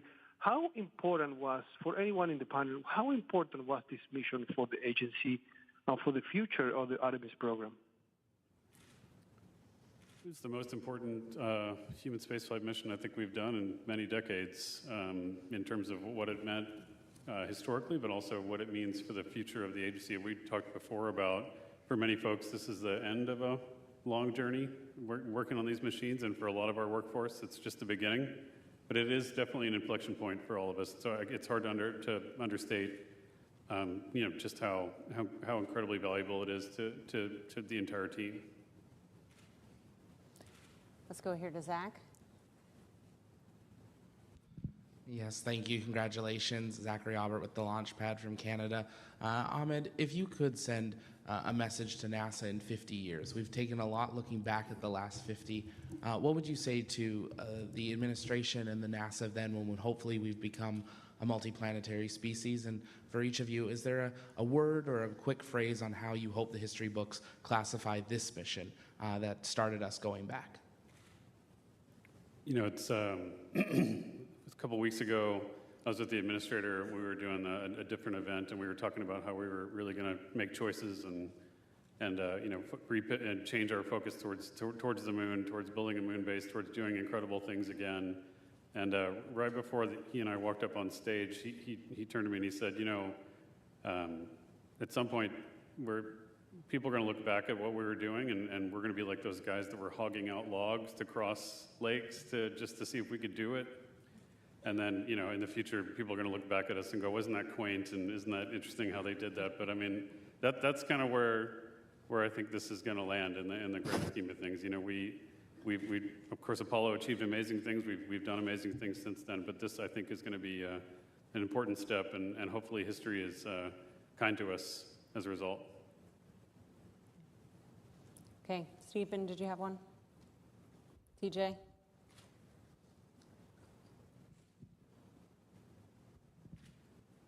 TJ Mosquero with the Epoch Times. Thank you all so much, and congratulations again. My question is about the two backups. They've trained for this mission themselves all the way. I'm not trying to ask if they're going to be trying to get you to tell me if there are Artemis 3 or not, but can you tell me a little bit more about their fate? Because during Apollo, it seemed that the backup crew of one mission was slated to be the prime crew of a later mission. So both Jenny and Andre were part of this crew in every way. They trained with them. They were in the White Room when they were closing it out. They were with them. The families were together. Jenny was with us in the viewing room today. So they're part of this crew, and I'll leave it at that. Yes, go ahead. Thank you, Dr. Allison McGraw from Mysterious Meteorites. Given the crew's successful demonstration of the 4K video stream with the laser comms, will there be another test of this, and what does this mean for TRL readiness level for, say, a planetary spacecraft mission? Thank you. I think we've had an incredible demonstration of the optical communications and the 4K video streaming that was just fantastic. I think we've really shown that this is an amazing capability that we'd certainly like to implement in the future. So we'll have to see how that works and see how we can make that happen. Just to point out, though, we have actually closed an optical link from much further away. Yes, we have, on from the Psyche Mars. vehicle, so, Yep. So we're working on that. Mars distance. Mm-hmm. Okay, we'll come around here. Just need to wait for the mic to make its way over. Hi,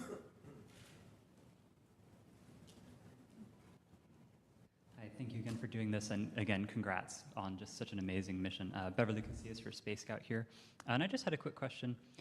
We've seen some really incredible imagery throughout the course of this mission. It's been great, to get that downlinked quickly with the laser comms.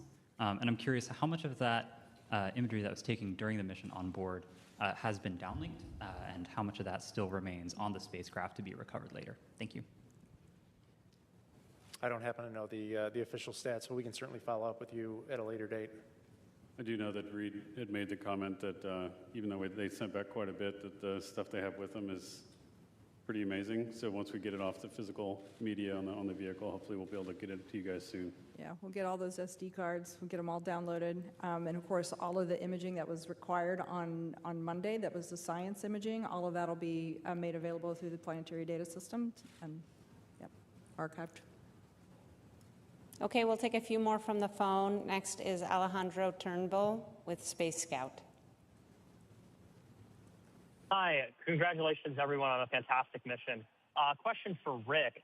As the spacecraft was descending under parachute, we saw on the infrared camera some plumes emanating from the vehicle that looked like either venting or thruster firing. Just wondering if you could speak a little to what the spacecraft was doing then, what exactly caused those plumes. Thank you.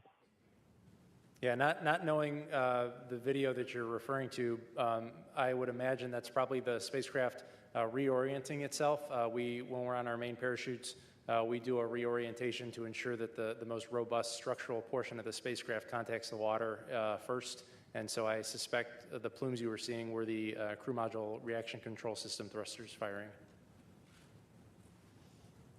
The next question is from David Denault with About Space Today News. First, I'd like to say just not congratulations, but I think this is just one of the most spectacular missions NASA has ever accomplished. And a lot of people have compared this to Apollo 8. And I can tell you there is no comparison to what has been done with the Orion spacecraft and the technology from our European Space Agency partners. I was there from the beginning of Apollo 8. I'm probably the oldest broadcast journalist today. But my question to each of you, what was your wow moment? Let's start with Mr. Quinn. You're kind of lonely over there. I didn't hear the question. Yep. Just pick an awesome thing. Awesome moment. Well, being a guy from the Kennedy Space Center, the launch was a pretty special day. To see all those umbilicals clear the vehicle and the vehicle clear the tower and have that rocket rise off the pad was absolutely amazing.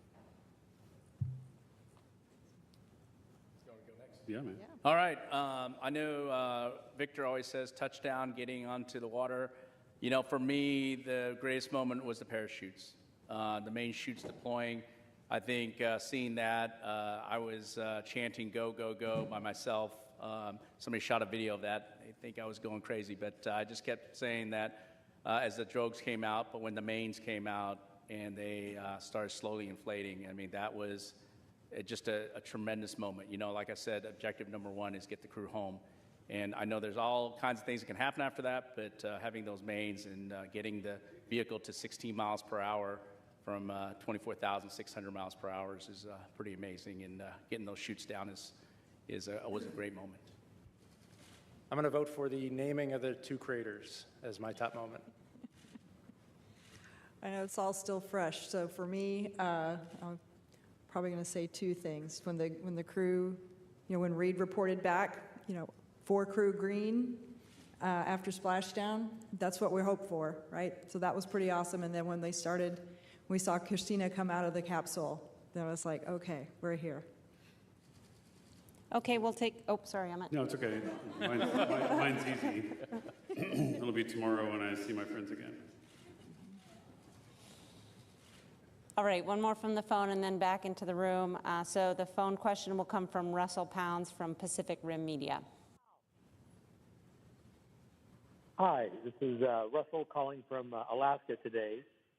Congratulations to all. And I'll tell you, there were tears of joy in the room here where we were watching. My question is about logistics.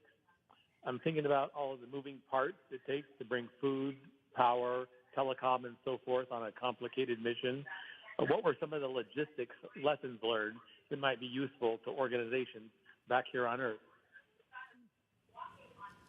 Interesting.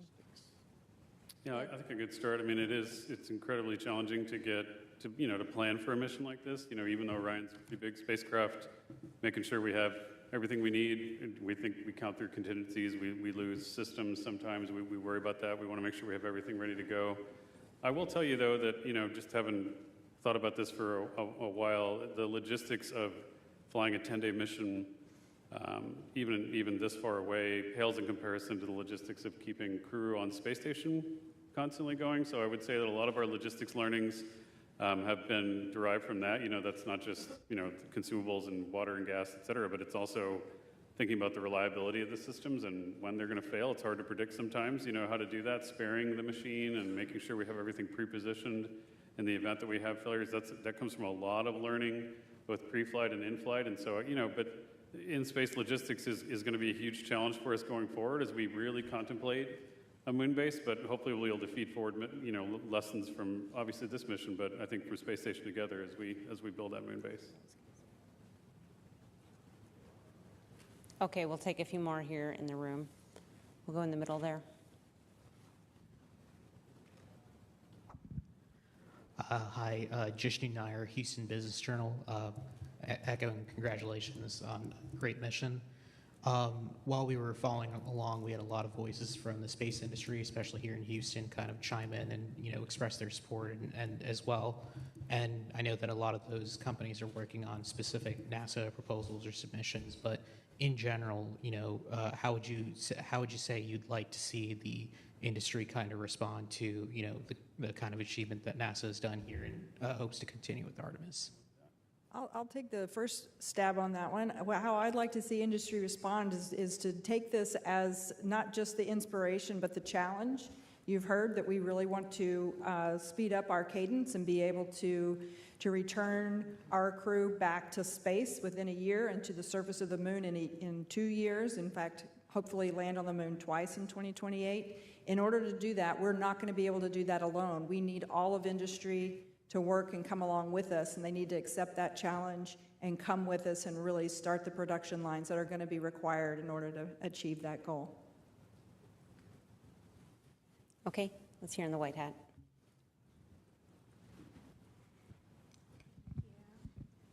Hi, JJ Love with Tech Talk Media.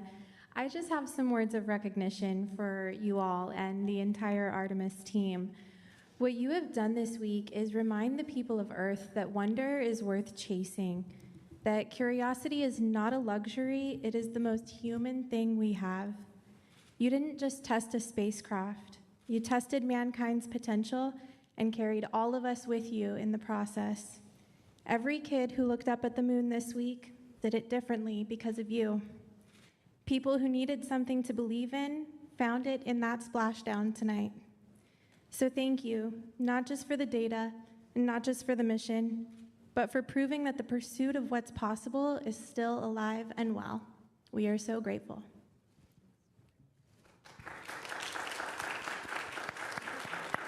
Thank you for that. Very well said. Thank you for that. I would tell you that, for everybody listening, this is the taxpayers' program. People paid for this. The people invested in this. They invested in all of the things that we do, and so we're grateful for the support. Okay, we'll take a couple more questions, and then we'll go ahead and wrap. We have one here, and then further back. Hello, congrats. Emily Martin from Sierra Espace France. Reed Wiseman addressed a shout-out to the ESM right after it separated from Orion. saying that it powered their journey on the moon with perfection. I was wondering what comments you might have on the performances of the ESM and on the future of that collaboration with Europe. Yeah, I would say that you know, the European Service Module in general performed as expected. I know we learned a little bit about the pressurization system, and we'll work on that. But overall, really great part of our spacecraft. Really appreciate our European partnership. We do have continued partnership with them for Artemis 3, 4. We're building ESM 5 as well, and we'll continue to do that as we move forward. All right, we'll take one final question. Hi there, Chelsea Torres with Fox. Again, congratulations on a historic mission. Again, test flight, and one thing that we are as humans are explorers. And so I'm curious if you're able to kind of talk about this. During the lunar flyby, we saw the excitement not just from the crew, but also from everyone in mission control. Was there anything that kind of stood out to you, whether it was the Terminator, the certain pictures and data, anything at all that you can speak to that maybe you didn't know before about the lunar surface, our planet, space itself, that you'd like to speak about? Thank you. I'm just going to call out the one thing that I thought was truly unique about this mission. I mean, certainly there's a ton of new things that we've done with having our crew observe far side of the moon and being able to observe these features after their incredible training. But I'll tell you, the one thing that really stands out to me is being able to watch our crew observe an eclipse by having the moon passing between their spacecraft and the sun. That was a totally unique experience and something that I was so proud that we could all participate and travel along with them and experience that moment. All right, that's all the time we have today. Thank you very much to our participants today and to all of you for following along. You can find the latest information about our missions on nasa.gov, and hopefully soon information about the expected arrival time of the crew back in Houston tomorrow. Thank you.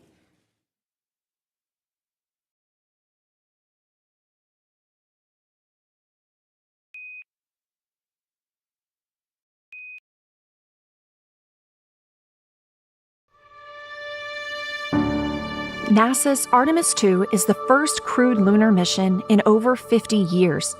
4 astronauts will venture around the moon, preparing humanity for a long-term lunar presence for scientific discovery and exploration. The 10-day test flight will demonstrate a range of deep space exploration capabilities with crew. The mission will prove the Orion spacecraft is ready to keep astronauts alive in deep space and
Nominal trajectory.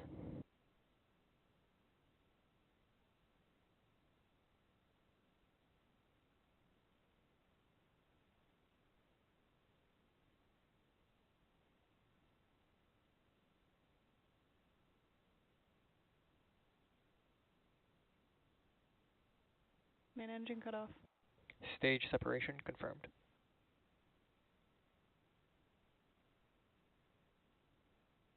MVAC startup.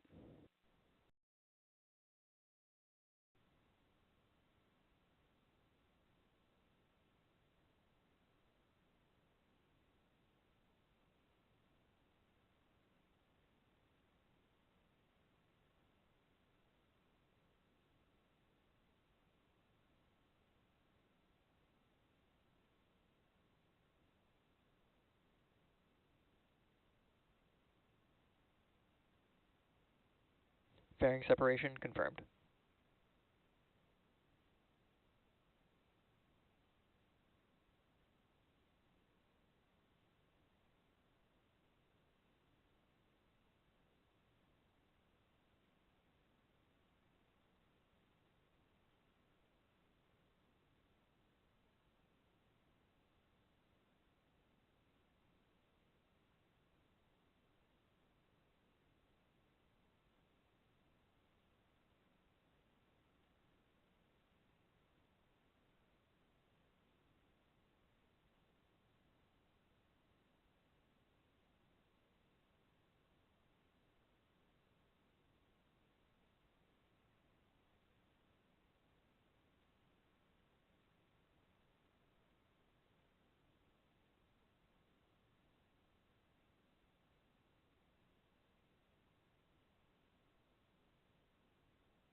Stage 1 FTS has saved.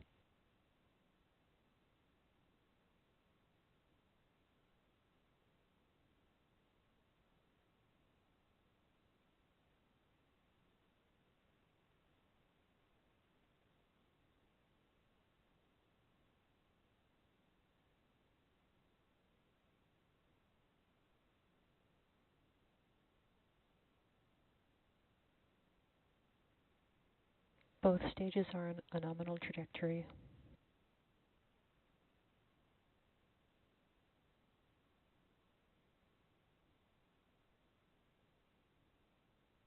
Stage 1 entry burn shutdown.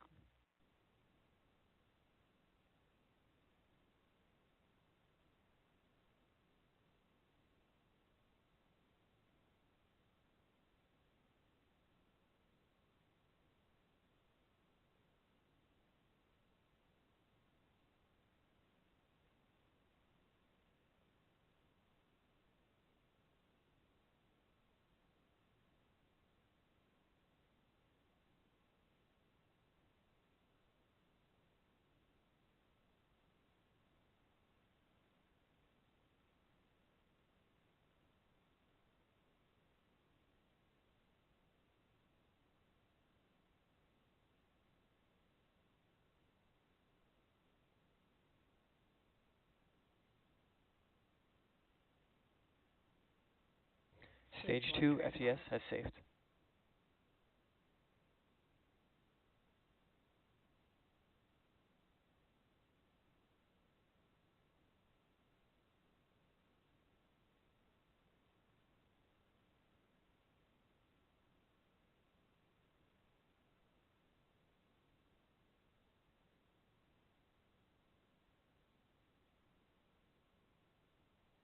Stage 2 is in terminal guidance.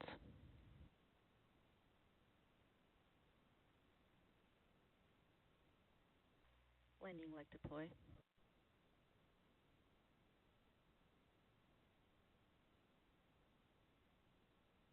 Stage 1 landing confirmed.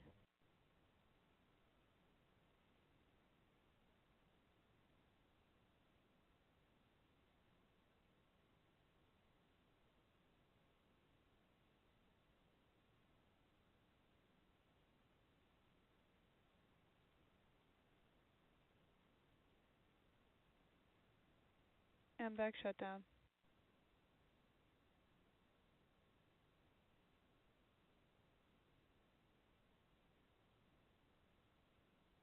Nominal orbit insertion.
Bye.